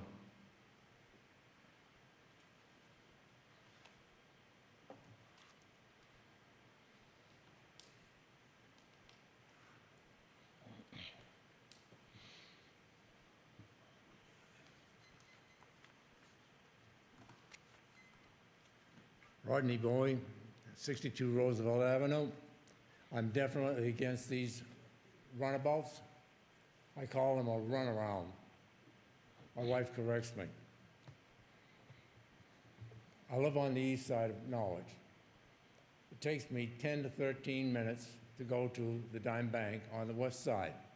And I'm not a speeder. I don't pass anybody. And I don't have any problems crossing the road. These people that spoke before me have all the points. They've told you about all the ins and outs. But one thing I always remember is that if something is proposed by the state, it will generally cost 1.5 times the price, always. I did that for the government, and I'm telling you today that it will cost 1.5 times what they estimate. Now, my wife was in an accident on West Main Street. She got clipped in the rear. It wasn't her fault. She got clipped from the rear. You're not going to solve that by building a roundabout. Thank you. Thank you. Anyone else like to speak at this time during general citizen comment? Yes, sir.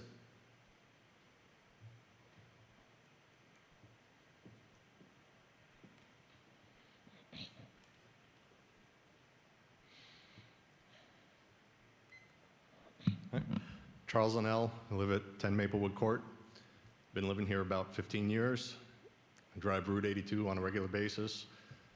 And I just don't see how any of this is going to help. It seems like all around the area, engineers, architects, whatever, they've just become enamored with traffic circles. They want them everywhere. Sure, they're beautiful, they look nice, but when you put them in this small of an area, I've been through several small roundabouts, and they're a nightmare, especially with excessive traffic. The only ones I've been through that are really smooth and work well, take up tons of space, plenty of room for people to get in, get through, merge. When you take the amount of traffic that's going to be on Route 82, especially putting it in one lane, and you've got them running the main road there, now you need the side roads to merge into them. I just don't see people letting them in, having room for them. It's going to slow down everything all around. What happens when you have the city buses stopping and you have one lane of traffic? The whole line of traffic has to stop and wait for that bus to kneel, open the doors, let people get on, get settled, take off again. Even if it goes through the beautification of it, the trees, the shrubs, all these things they say are years between maintenance. It never works out that way. Things always get overgrown. We get tons of wet, heavy snow in the wintertime. You're going to have these trees in the middle blocking view of everything. They're going to start leaning over. I just think every part of this proposal is a terrible idea. There are better things that can be done, fixing the aprons so people don't have to come to a stop as they go in and out of businesses. They can actually just proceed through the intersection, clear the intersection properly. Better patrolling from the police or cameras, as other people have mentioned. More accountability for the drivers themselves to not be doing 50 miles an hour down the road. I watch people see the lights turning red. I've watched them in front of my house absolutely just floor it and go through 2 or 3 red lights in a row just because they don't care, oh, it's a little side road. Something to make these people more accountable and actually care about the driving they're doing. Again, I don't see any of this actually doing a whole lot to help. It's just going to make more problems.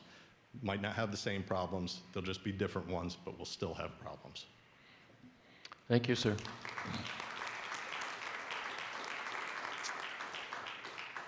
Citizen comment is still open if someone has not had a chance to address any of the resolutions on our agenda. By the way, you don't have to limit your time to just Resolution 3, as it turns out.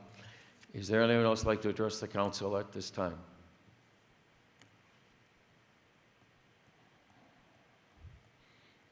And is there anyone else like to address the council at this time?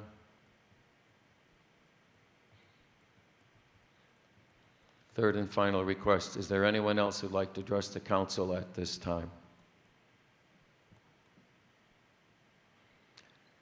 Seeing no one else, thank you all for expressing your concerns.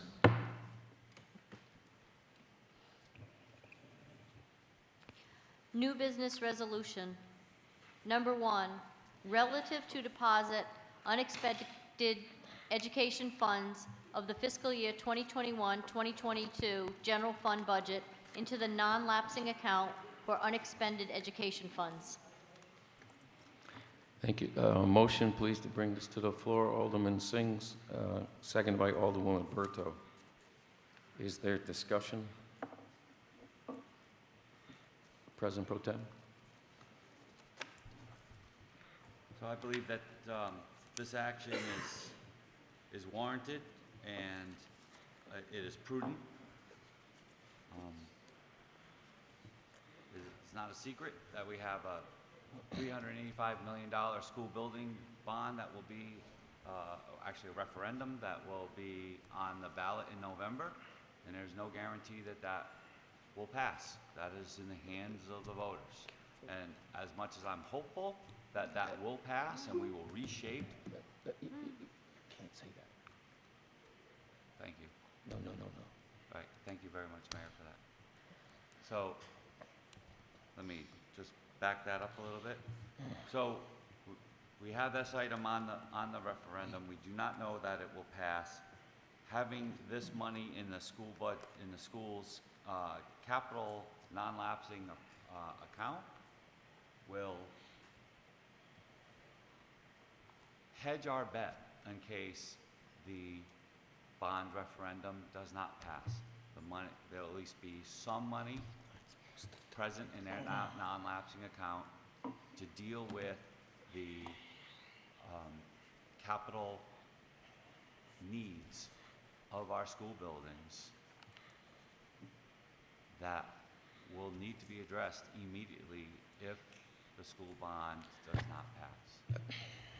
The second point I'd like to make on that is that the option would be for us to say no and to take that money back into the city's coffers, take it back from the Board of Ed. And understand what happens, because that will be couched as, well, you know, that's a break for the taxpayers. That's taking care of the taxpayers. And I completely agree with trying to take care of the taxpayers, but that statement is false. At this point in our fiscal cycle, that money will go into the undesignated fund balance, the rainy day account. It will not be used immediately to reduce the mill rate. You will not get a rebate on the taxes that you just paid. It will not drop the mill rate moving forward for the rest of the fiscal year. It will sit in a savings account up until the time that we allocate it for some reason within the restrictions of our charter. So this is not about holding back money from the taxpayers at all.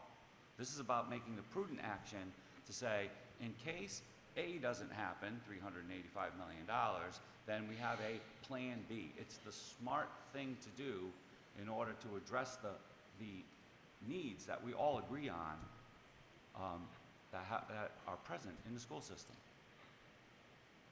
Thank you. Thank you. Before asking for further comment, I would caution all members of council they may not reference the school bond in any way, context, or form. We are prohibited from doing that. Is there further? Please do not. Yeah, and again, I apologize for making that reference. Is there further discussion? Alderman Singh. Thank you.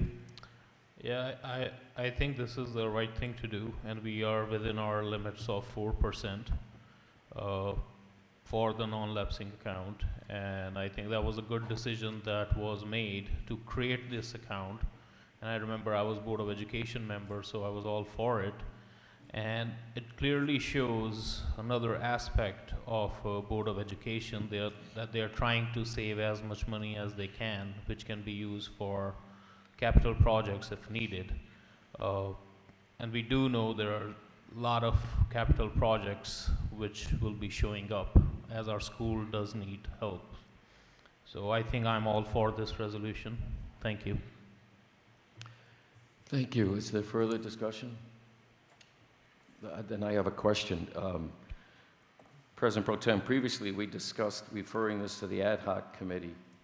What has happened to that reference? That was a conversation about the potential path that this action could take.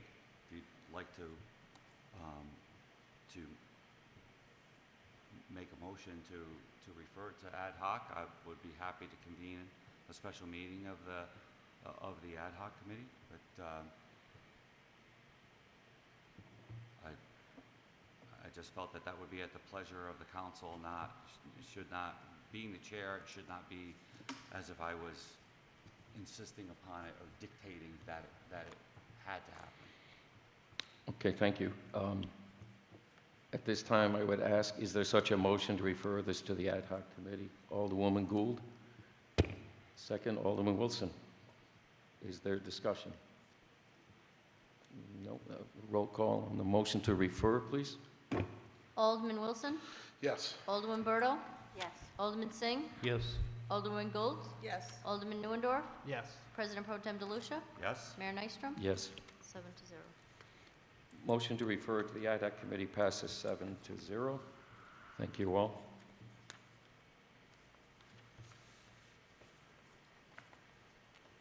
I'm sorry. Number 2, relative to an acceptance of identification of local match for federal assistance to firefighter grants for the Norwich Fire Department. Thank you. A motion, please, to bring this to the floor. Alderwoman Berto, second, Alderwoman Gould. Is there discussion? Alderwoman Gould. Is it possible for Chief Montoya to come to the podium, please? Certainly. Chief Montoya, member has a question.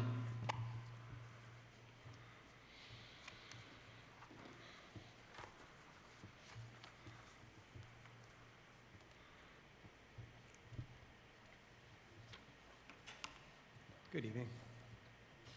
Good evening.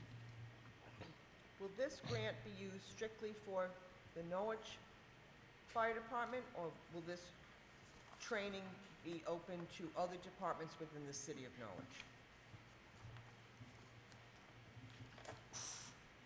Norwich? That's a yes and a no question. The training was, the grant was written for the Norwich Fire Department for an aerial, a pump operator, and rapid intervention team, training. But as we usually do, as long as the grant allows it or the course that we're providing, we open it up to all the groups. We just held a trench rescue course over the past 2 weeks. That was offered to all departments. So we typically do open them. The bulk of the grant is for staffing and replacement costs for the city department. But if there are seats available, we always offer them. Thank you, sir. Yep. Other members? Roll call, please. Alderman Wilson? Yes. Alderman Berto? Yes. Alderman Singh? Yes. Alderman Gould? Yes. Alderman Neuendorf? Yes. President Pro Tem DeLucia? Yes. Mayor Nystrom? Yes. 7-0. Thank you. The resolution is adopted 7-0. Number 3, relative to authorize and approve to sign a letter for Phase 1 safety improvements on Route 82, West Main Street. Thank you. A motion, please, to bring this to the floor. Alderwoman Berto, is there a second? Alderman Grant Neuendorf. Is there discussion? Alderwoman Alderman Grant Neuendorf.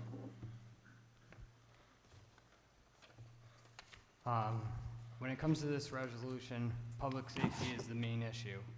Crash Alley is a scary, ugly name for a road in our city, but it's a fair assessment. Something does need to happen, but I feel this is not the answer.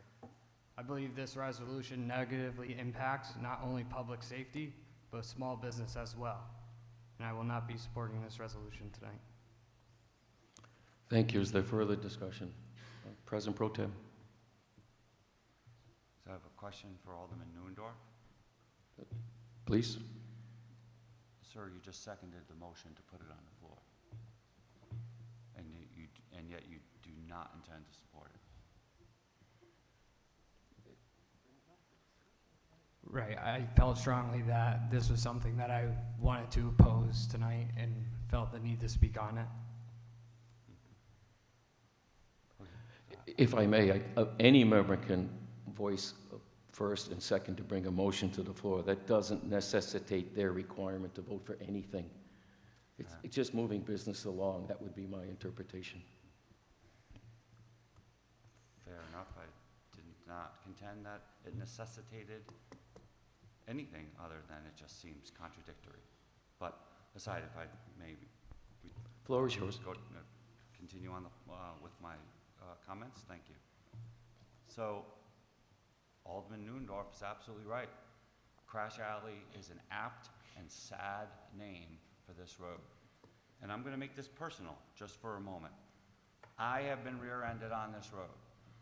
I was personally called out from the podium, which is fine. When you run for office, you know that that's going to happen. I don't have a problem with that. But when I was told that something to the effect of that I don't feel the pain of a business owner that's faced with some tough decisions and some situation not of his own making, and I empathize with that. But I would suggest that those should feel the pain, the physical pain in my back that I feel nearly every day as a result of that rear-ended accident. And the pain that I feel as a father, because although it was no fault of my own, my daughter went through years of treatment for the whiplash injury that she received in that very same accident. And to this day, she occasionally suffers with that. 23 years old, and she's feeling that pain. There is nothing more important than making this road safer. We heard from the owner of the Universal Package Store. Agree with many things that he said about some of the curb cuts that exist and have existed for decades. But I drive that road every single day, and that particular stretch of road, almost as often as I drive that road, there is at least a near miss, if not an accident. Up and down that road, every single day, at least once a day. And the road is just, the word is critical. It is critical that we do something about this road.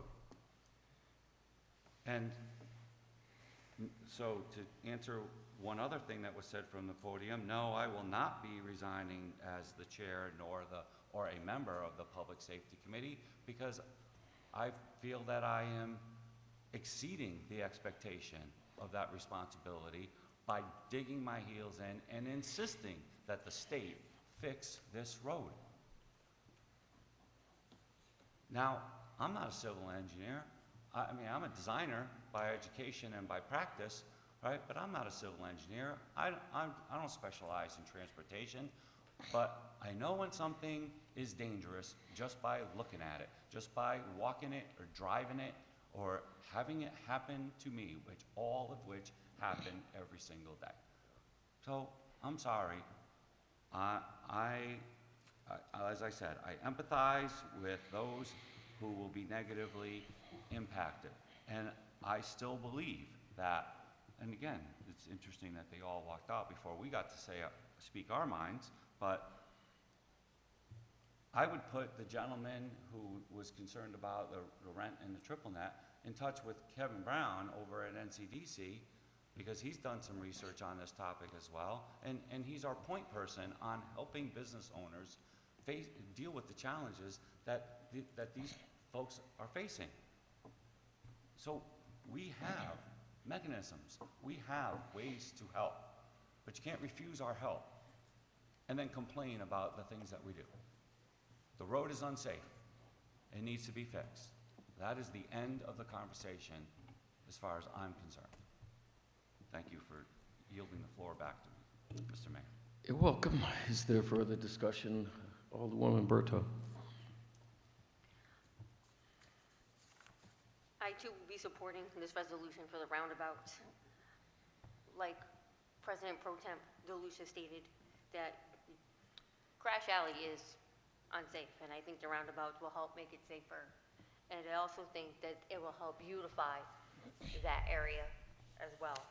And I myself have almost been struck on that street several times. And,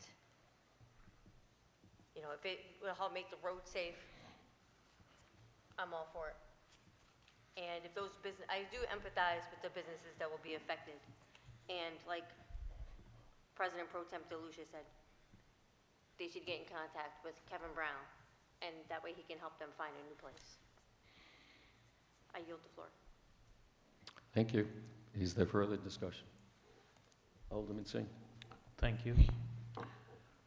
So first of all, I was very glad to see all this participation, but I was kind of disappointed because a lot of folks didn't attend all the informational sessions because my way of making decision is gathering all the facts and data.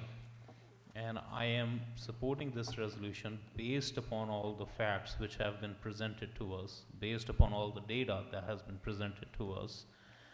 And I think there's a lot of fear of unknown, and we are not familiar with Rotaries a lot, and that's one of the reasons for all the sentiments. My major concern was the business values, because I do understand how appraisal takes place. And of course there is a process, and I was made sure with today's conversation that there are multiple layers to safeguard those business owners so they can get appropriate values, because I do understand it takes a lot to move the business. But these are some of the business I support. Actually, I was in one of the business today who was here. He probably don't even know. I met some of his employees, and I just shop there. You know, I support them all the time. And I will find them wherever they go for my day-to-day needs, but I think it will be irresponsible for us if we don't support this safety issue today. I feel comfortable after all the discussions which happened today in informational session that there will be ongoing kind of conversations with the city on all the improvements or how the cost analysis will take place when they do their 100% plan with the drainage plan and all those other costs. But I do understand all the aspects of it. Also, just for clarification, it's only phase 1, and phase 2 might not even happen. So we have to give benefit of doubt here. Also, I don't think so roundabouts are 3 miles away from each other. And I do have a little question actually for city manager, if I can ask. Please go ahead. Have city ever approached Department of Transportation that in our city there are so many accidents happening on this road and they should do something about it over all these years? Yes, there's been ongoing discussions over certain time periods. It started well before I was here. I've been here about 7 years. So there have been discussions on this because statistically this road has a very high incident of accidents, and the Department of Transportation does have a program to try to recognize those highways that have these high incidents and try to ameliorate changes in them in their budgets yearly. So technically, they are investing all this money for the safety improvement based upon our request, because we have requested them to look into this matter over a period of time.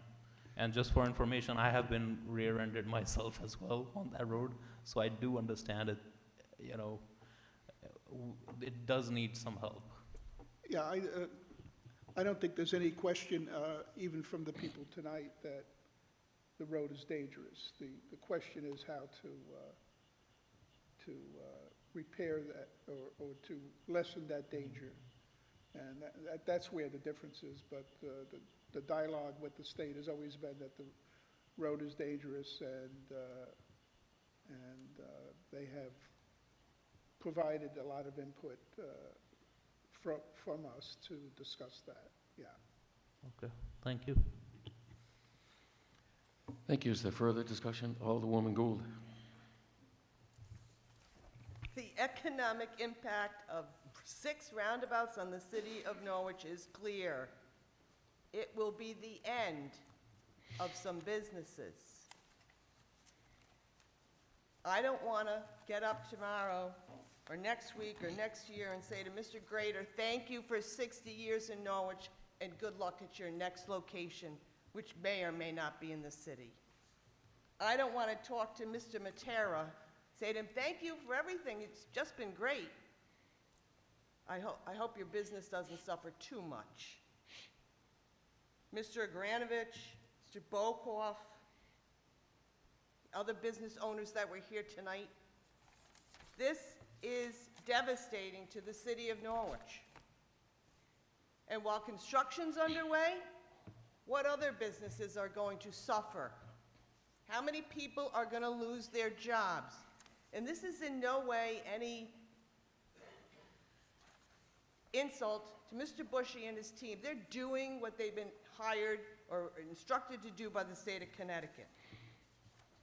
It's not that easy for anybody who has a small business just to pick up and go somewhere else. You have blood and sweat and tears in your building. There has to be another way. Crash Alley, identified in 2015 as a dangerous road. It's 2022 and we haven't done a thing about it. Why don't we look into some driveways? Let's close off some exits and entrances or move them to make it better. Why don't we talk about some enforcement of people who are speeding or who are texting while they're driving or they're listening to podcasts on their phone? There has to be a better way. Reconfigure the traffic lights. This city council shouldn't accept that the fact that we're going to lose one business, one gas station, one car wash, one sign shop, one electrical business. We shouldn't tolerate one of them. And with all due respect to the state of Connecticut, they're going to give you fair market value. Well, that's just great. And where are you going with your fair market value? I will not ever support this. There has got to be a better way to do it. We are foolish if we think that this is going to reduce, it may reduce speeding, but you're still going to have the fender benders. I don't care if the speeds are at 25 miles an hour. You have fender benders now at lights where people are stopped and somebody's looking at their phone and doesn't see that the light is red. And they hit them. But we cannot afford to lose one business or one job. If this is Crash Alley, then the state should have done something in 2016, 17, 18, 19, 20, 21, and now it's 22. And we're going to start this project in a couple of years in Crash Alley and make it safer. How are people getting across the street? You're at the mercy, Mr. Coble, I said you're going to be at the mercy of somebody stopping to let you across the street, to get into the center, and then hope you're quick getting across the other side. I'm sorry.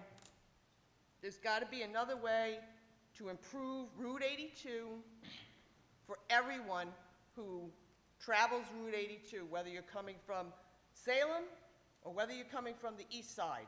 There's got to be a better way than this 6 roundabout proposal. Thank you. Thank you. Is there further comment? Then I have some questions. Mr. Bushy, if you would, please. I'd like to ask some questions at this time.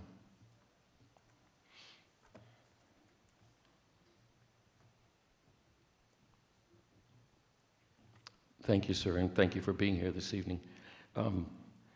As I recall, Phase 1 eliminates 5 business properties in total. Is that correct?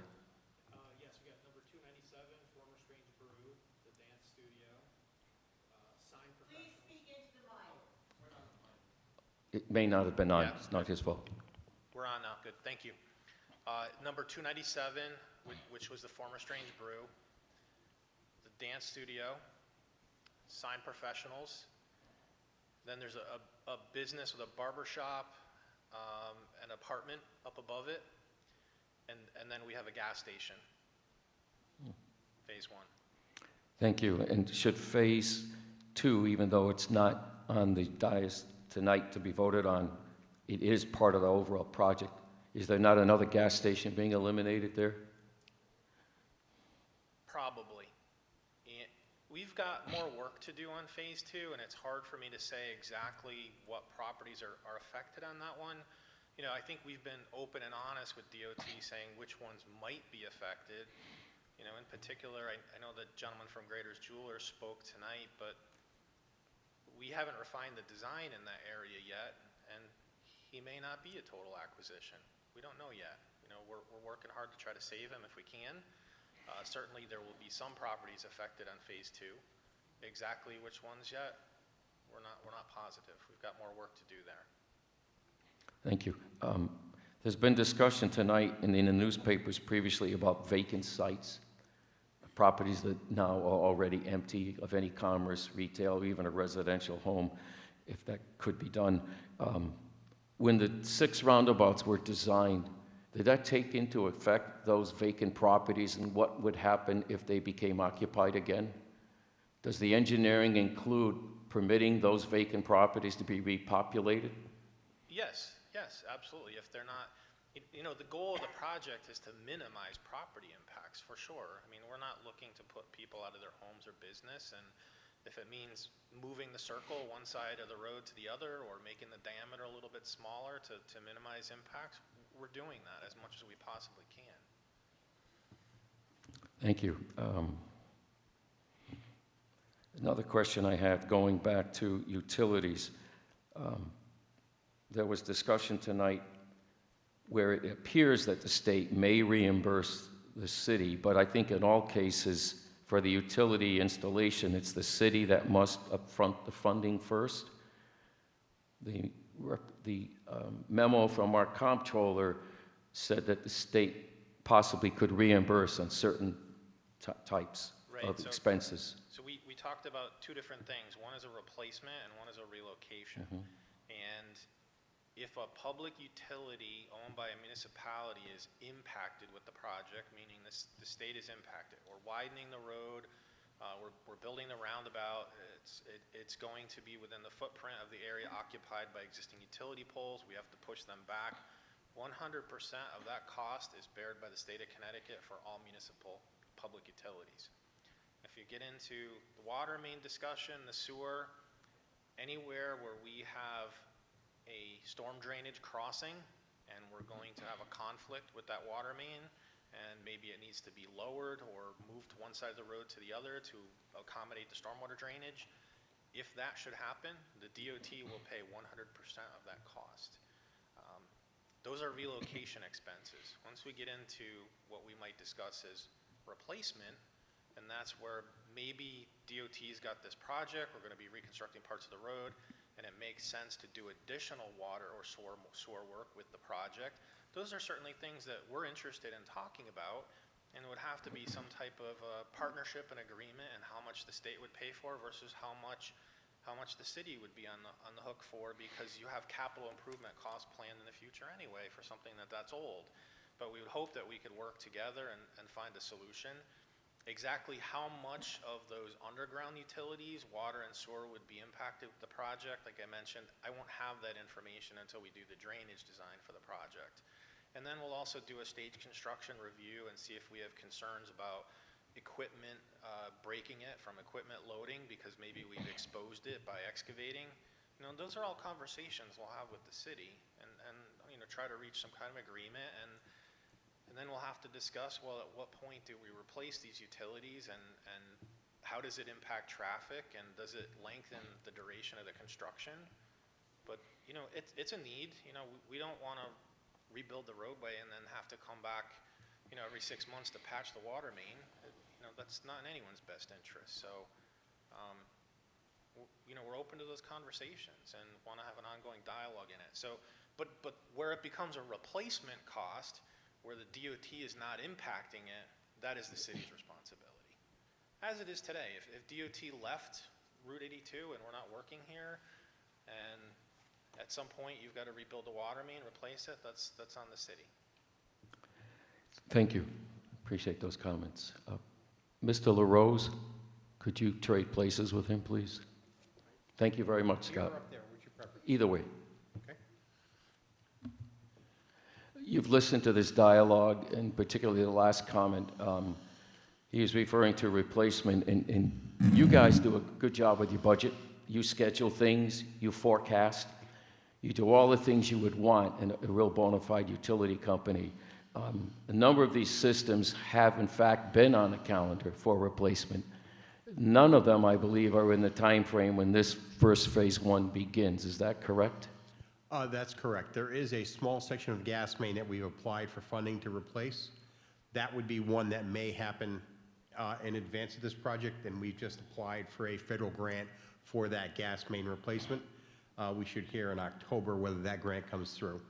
But typically, on a project like this, we do not have a normal funding venue. For instance, sewer, a replacement of a sewer main, if it's needed, is not something that's ever made it high enough in the priority list up till now to actually happen.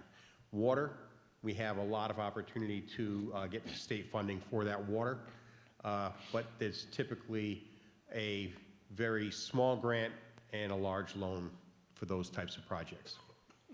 Thank you. And in all cases, it's the user fees, as it's referred to in the comptroller's memo, or the ratepayers who pay all that service, correct? It's all through the ratepayers. If this goes forward, and you certainly will be notified, you'll have to have those discussions. What does that do to the schedule of capital that you already have on board, let's say in the next 5 years? Does it mean you have to postpone some other items, or are you simply going to go to the ratepayers and raise the rate? That would be reprioritization of our projects. To go and ask for just a big rate increase because this came sooner, maybe not be prudent. We would look at that closely, how we could shuffle and move things out that need to be done and reprioritize this work. Thank you, Chris.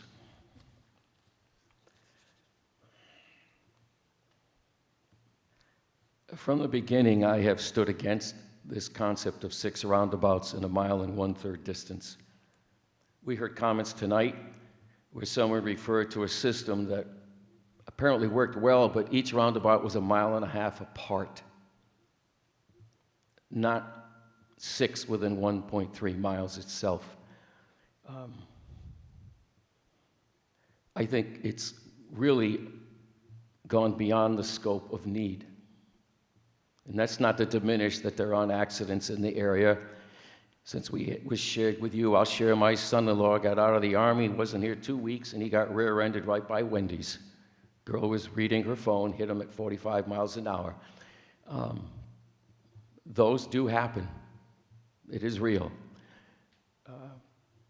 But there are other things you can do. You can drop the speed limit down. Now, the State Traffic Commission years ago wouldn't listen to me because I was a state rep for 18 years, and it included that entire corridor. And I argued they shouldn't raise the speed limit because the studied and verified average speed limit was already 11 miles over the speed limit that was posted before. They increased 10 miles an hour in each section, and what happened? They kept up that 11 miles over.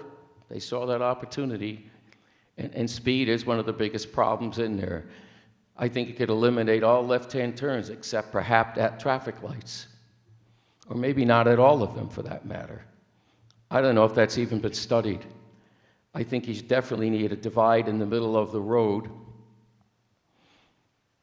I think you could look at eliminating a lot of the aprons. That's already been stated, but I'll repeat it. This road was built at a time when there were still some homes on it, believe it or not. You may not remember where they are, but I know where every one of them was, because I stood on their front porch when all of this mess was going on. What no one has talked about tonight is what happens after the road's built. Everybody goes away. The properties that remain, that survive, they're not finished. The state will sub out to other contractors to complete the project. And let me tell you, these subcontractors want a fast buck and they want to get out of town quick. And the substandard work that took place back then was terrible. A lot of it was ripped out because I made them rip it out. And DOT assisted in that once it was brought to their attention how poor the job was done. But make no mistake about it, this project doesn't end when the road opens up. Not by any means. Not if you live on that road. Not if you have a business that survives.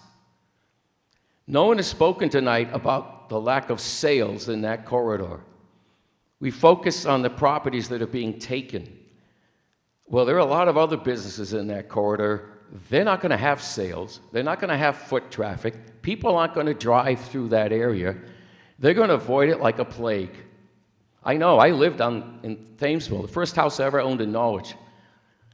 Every day I had to go through that site. You know what I did? I crossed it at the most inactive site. I never did that road unless I had to, because I generally had little kids with me. So the safety is a serious issue over there.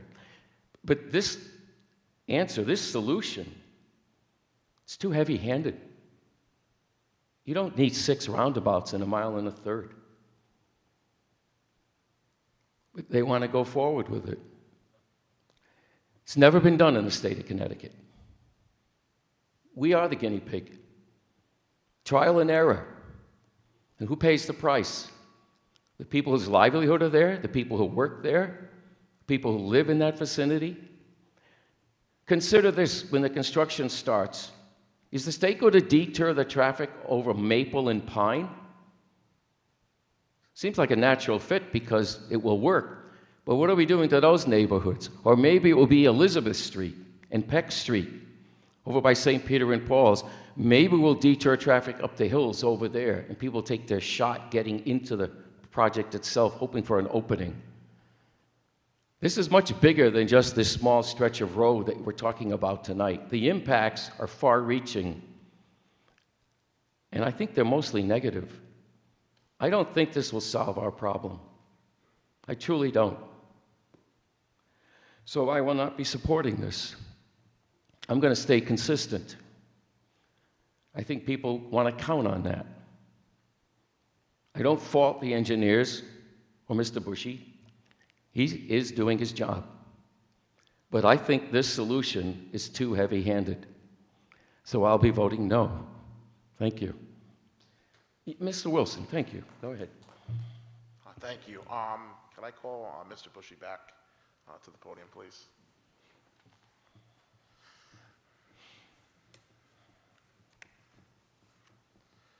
So for my first question, actually, it's really moving forward with this agreement kind of as is. There's no guarantee that we end up with 6. There's a possibility that there could be less than 6, yes or no? Yes, tonight's discussion is the agreement in front of you for maintenance and land transfer is only pertinent to 3 roundabouts, which is phase 1. That's all this meeting is about tonight. And even within that agreement, there could still be a dialogue of possible moving and of a roundabout location-wise and all of those. It's not a done deal. There would be always continued dialogue between the city and state until the design is completed. Okay, thank you. That's the only question I have for you. Thank you. Mr. Brown from NCDC, could I ask you to approach the podium? My question to you is, I know it was referenced several times tonight, business impact, business impact, business impact, loss of business, relocation, fair market values. In your role at NCDC, what way can you help individuals being impacted by this project, and what is your take on the project? Well, I can tell you, first of all, Mr. Alderman, that tonight this project became a top 10 priority for us that didn't frankly exist until this conversation tonight. Not to say we haven't been engaged in the conversation. I've had a number of great dialogues with the folks at DOT, and for those that might think that I'm seemingly just doing the math and saying if 6 businesses are being relocated, we can put them in 16 current vacant locations. I know it's not that simple. And anybody who's been around this conversation, and my DOT colleagues would be amongst those, they know that I've been trying to champion for one business owner out there who fits the profile of all of these folks who come to the podium tonight against the project, because I'm trying to help him retain his location and his business. But that said, in the aggregate, you know, I recognize that we have a role to play in this thing. And I've been doing math problems over here. We all know that NCDC is highly reliant upon federal and state grants to be able to provide support to businesses. There are some grants available that I think we can creatively go after. We all know that grants are not a guarantee, but I think we can make a solid case for ways to help with the business continuity for those that have to relocate. There's already the component parts that DOT promises for relocation expenses. I think that we can extend that and augment that in other ways. I don't have an answer here tonight, but I do believe that we can find a way to help mitigate those concerns. I learned something tonight, or at least I was reminded of something tonight by one of the folks that took to the podium, you know, and it did sit me back in my chair that I was probably being a little bit too discreet and mathematical about how I was looking at it. And, you know, there are some intangible costs to the move, but I think that we can creatively work towards ways to overcome some of those larger issues. Long story short, if the disruption to business continuity of if the move can be taken care of, and we can relocate the business, we can find a place, we can pay for the cost of the relocation, if that part's taken care of already in the current standing agreements and equation, how do we help with that business continuity in those first 3 to 5 years after they get into that new location to make sure that they are well marketed, well signed, well understood that they're there, and able to overcome the delta in their business pro forma that says before, and this is the exact point I heard tonight that resonated, before it used to cost me $4,000 a month to be in here, now it costs me $6,000 a month. I don't want to call that short money because that would be offensive to those that are in that situation. But as you aggregate that and look at the overall cost of the project, there are ways that we should be able to attack that problem and fix that business continuity delta from an economic standpoint. It's a lot longer than probably you asked for, but I think that there are ways that we can help. No, I think it's important to understand that point, so you answered the question correctly.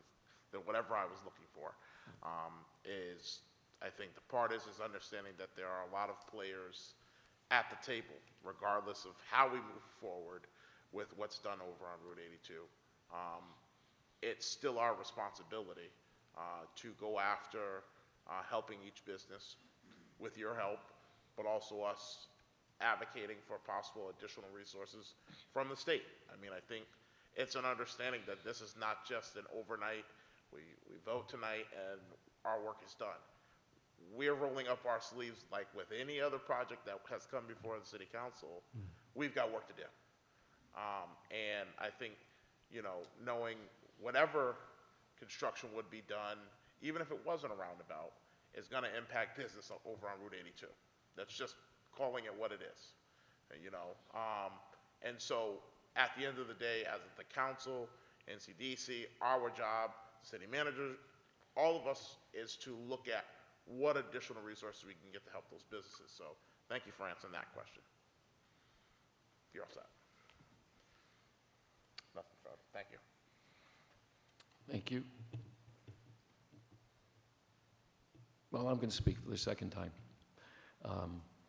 One, I spoke with the representative of Conover today who manages the plaza where ShopRite is and all those other stores. Their position has not changed.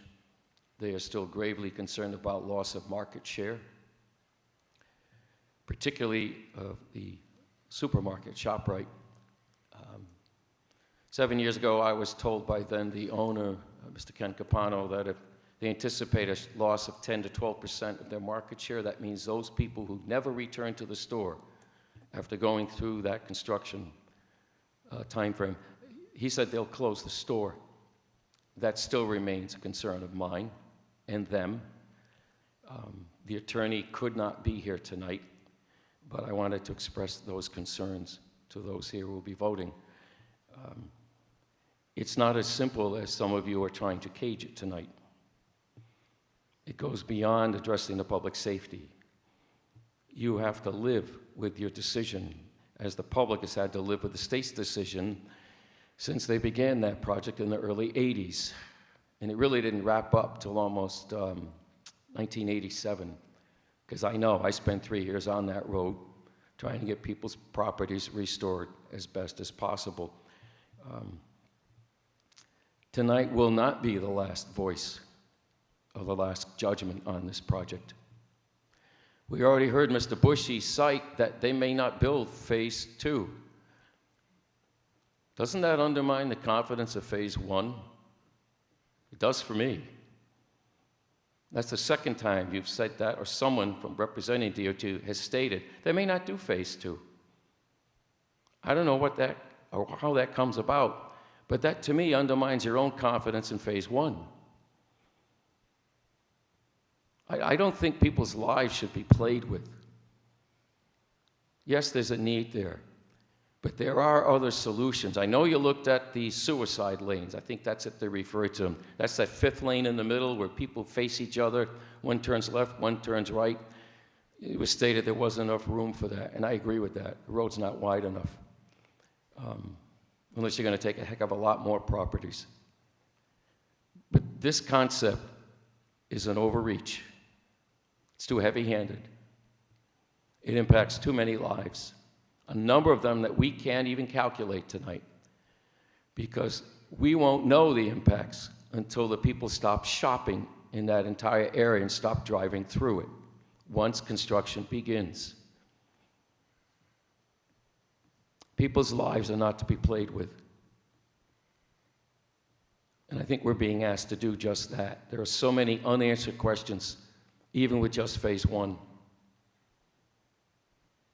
We don't have complete information on utility cost sharing, you know.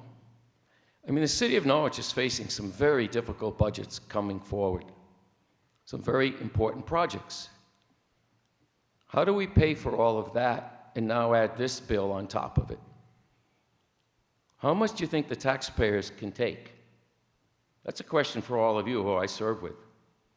They're the ones going to have to pay the bill.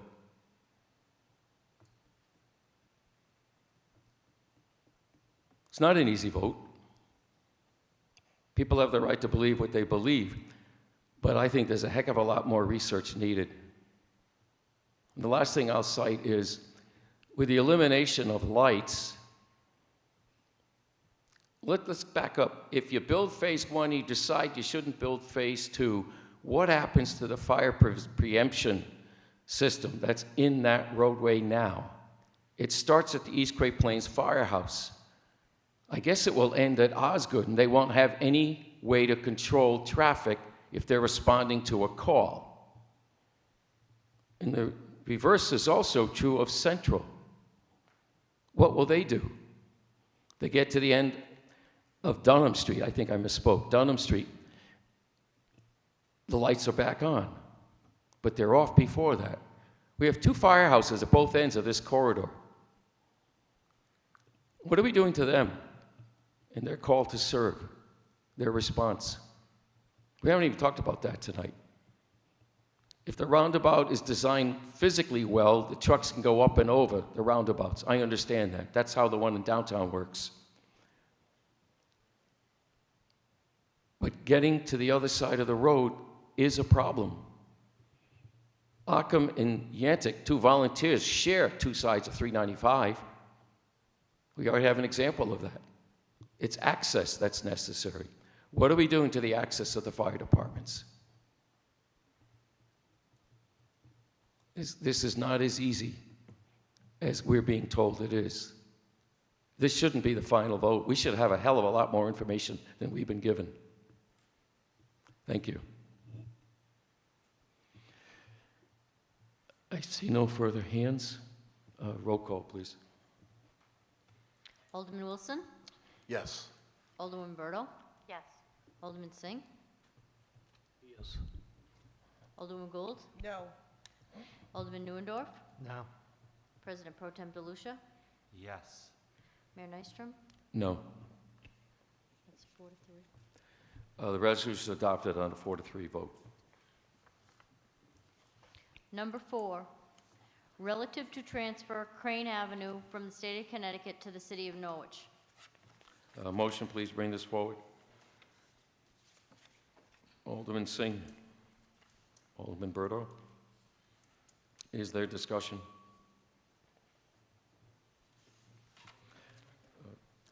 Roll call, please. Alderman Wilson? Yes. Alderman Berto? Yes. Alderman Singh? Yes. Alderman Gould? No. Alderman Neuendorf? No. President Pro Tem DeLucia? Yes. Mayor Nystrom? No. It's 4 to 3. The resolution adopted 4-3. New business ordinance. Number 1, an ordinance to waive delinquent interest on sewer benefit assessment installation payments to be codified in Chapter 21, Article 1 of the Norwich Code of Ordinances, Section 21-9. Thank you. Motion, please, to bring this on the floor and to schedule it for a public hearing on the 19th of September to waive the full text and reading and schedule the second action. Motion by Alderwoman Gould, second. Alderman Singh. Roll call, please. Alderman Wilson? Yes. Alderman Berto? Yes. Alderman Singh? Yes. Alderman Gould? Yes. Alderman Neuendorf? Yes. President Pro Tem DeLucia? Yes. Mayor Nystrom? Yes. 7 to 0. Thank you. The ordinance is scheduled for public hearing again on September 19th. Its vote is 7-0. Number 2, an ordinance amending portions of Article 1, Chapter 21 of the Code of Ordinances, providing for adjustments in sewer assessment payments for disabled property owners. Thank you. A motion to schedule this for public hearing again for September 19th to waive the full text and reading and schedule second action. Is there a motion, please? Alderwoman Gould, second. Alderman Berto. Roll call, please. Alderman Wilson? Yes. Alderman Berto? Yes. Alderman Singh? Yes. Alderman Gould? Yes. Alderman Neuendorf? Yes. President Pro Tem DeLucia? Yes. Mayor Nystrom? Yes. It's 7 to 0. Thank you. The motion to schedule for public hearing on 7/19 is adopted 7-0. Ordinance number 3, an ordinance amending section 13-14.2 of the Norwich Code of Ordinances, possession of alcoholic beverage in certain public areas prohibited, to establish the amount of a fine for each offense. Thank you. At this time, I'd ask for a motion to schedule for public hearing on 7/19, waive the full text and reading, and schedule second action. What did I say, 9/19? 7/19. 9/19. Oh, thank you. September 19th, thank you. Alderwoman Gould, second. Alderman Wilson. Oh. You have a question?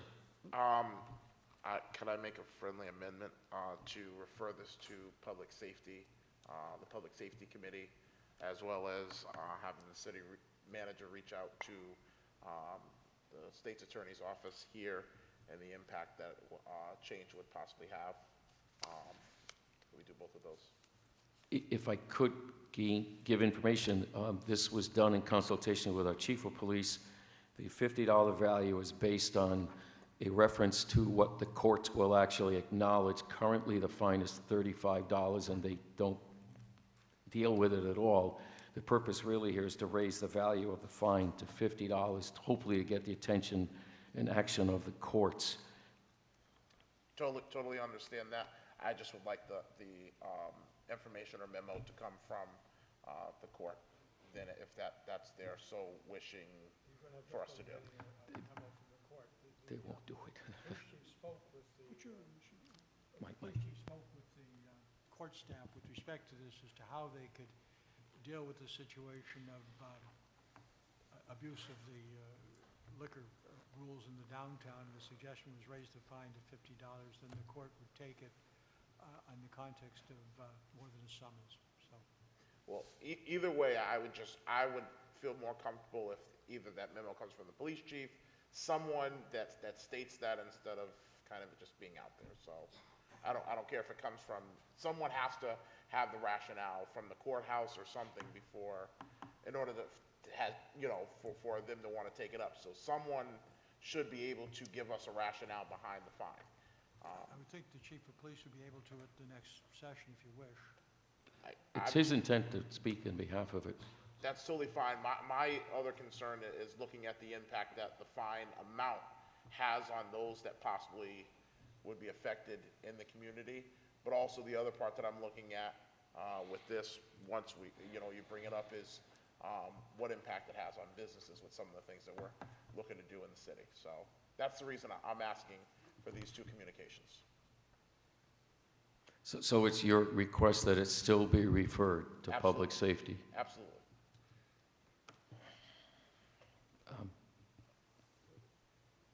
It really hasn't come up yet. This is just the first reading, so you could move to, at the second reading, if you choose to, you could move to refer it before you take action on it. But once you can't vote on it until you have the public hearing. Once the public hearing is conducted and done, you don't have to vote that night. Okay. The second reading could take place at a later time if there was more information to be obtained. That's fine. Thank you. Has he addressed your concern, sir? Yep. Okay, thank you. Then the motion is as it was originally requested, to raise it for public hearing on September 19th, waive the full text and reading, and take second action. Is further discussion? Okay, a roll call, please. Alderman Wilson? Yes. Alderman Berto? Yes. Alderman Singh? Yes. Alderman Gould? Yes. Alderman Neuendorf? Yes. President Pro Tem DeLucia? Yes. Mayor Nystrom? Yes, That's 7-0. thank you. The motion is adopted 7-0 to raise for public hearing on the 19th. I hereby move pursuant to Connecticut General Statute, Section 1-200, subsection 6, that the members of the Norwich City Council go into executive session to discuss strategy with respect to pending claims and pending litigation involving the City of Norwich as a party. City Manager John Salamone and Corporation Counsel Michael Driscoll shall be asked to participate during all or portions of this executive session at the request of the City Council. The council shall then continue into executive session with Corporation Counsel Michael Driscoll to discuss the employment of City Manager John Salamone, who does require that the discussion be held in an open meeting. There a second? Alderman Singh? Roll call, please. Alderman Wilson? Yes. Alderman Berto? Yes. Alderman Singh? Yes. Alderman Gould? Yes. Alderman Neuendorf? Yes. President Pro Tem DeLucia? Yes. Mayor Nystrom? Yes, 7-0. thank you. Is the other remote? Mm-hmm.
council come back to order. Let the record show that no votes were taken.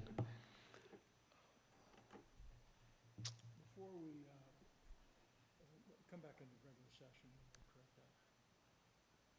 that. Okay, a motion to return to the meeting, please. Alderwoman Gould, second by Alderman Singh. All those in favor?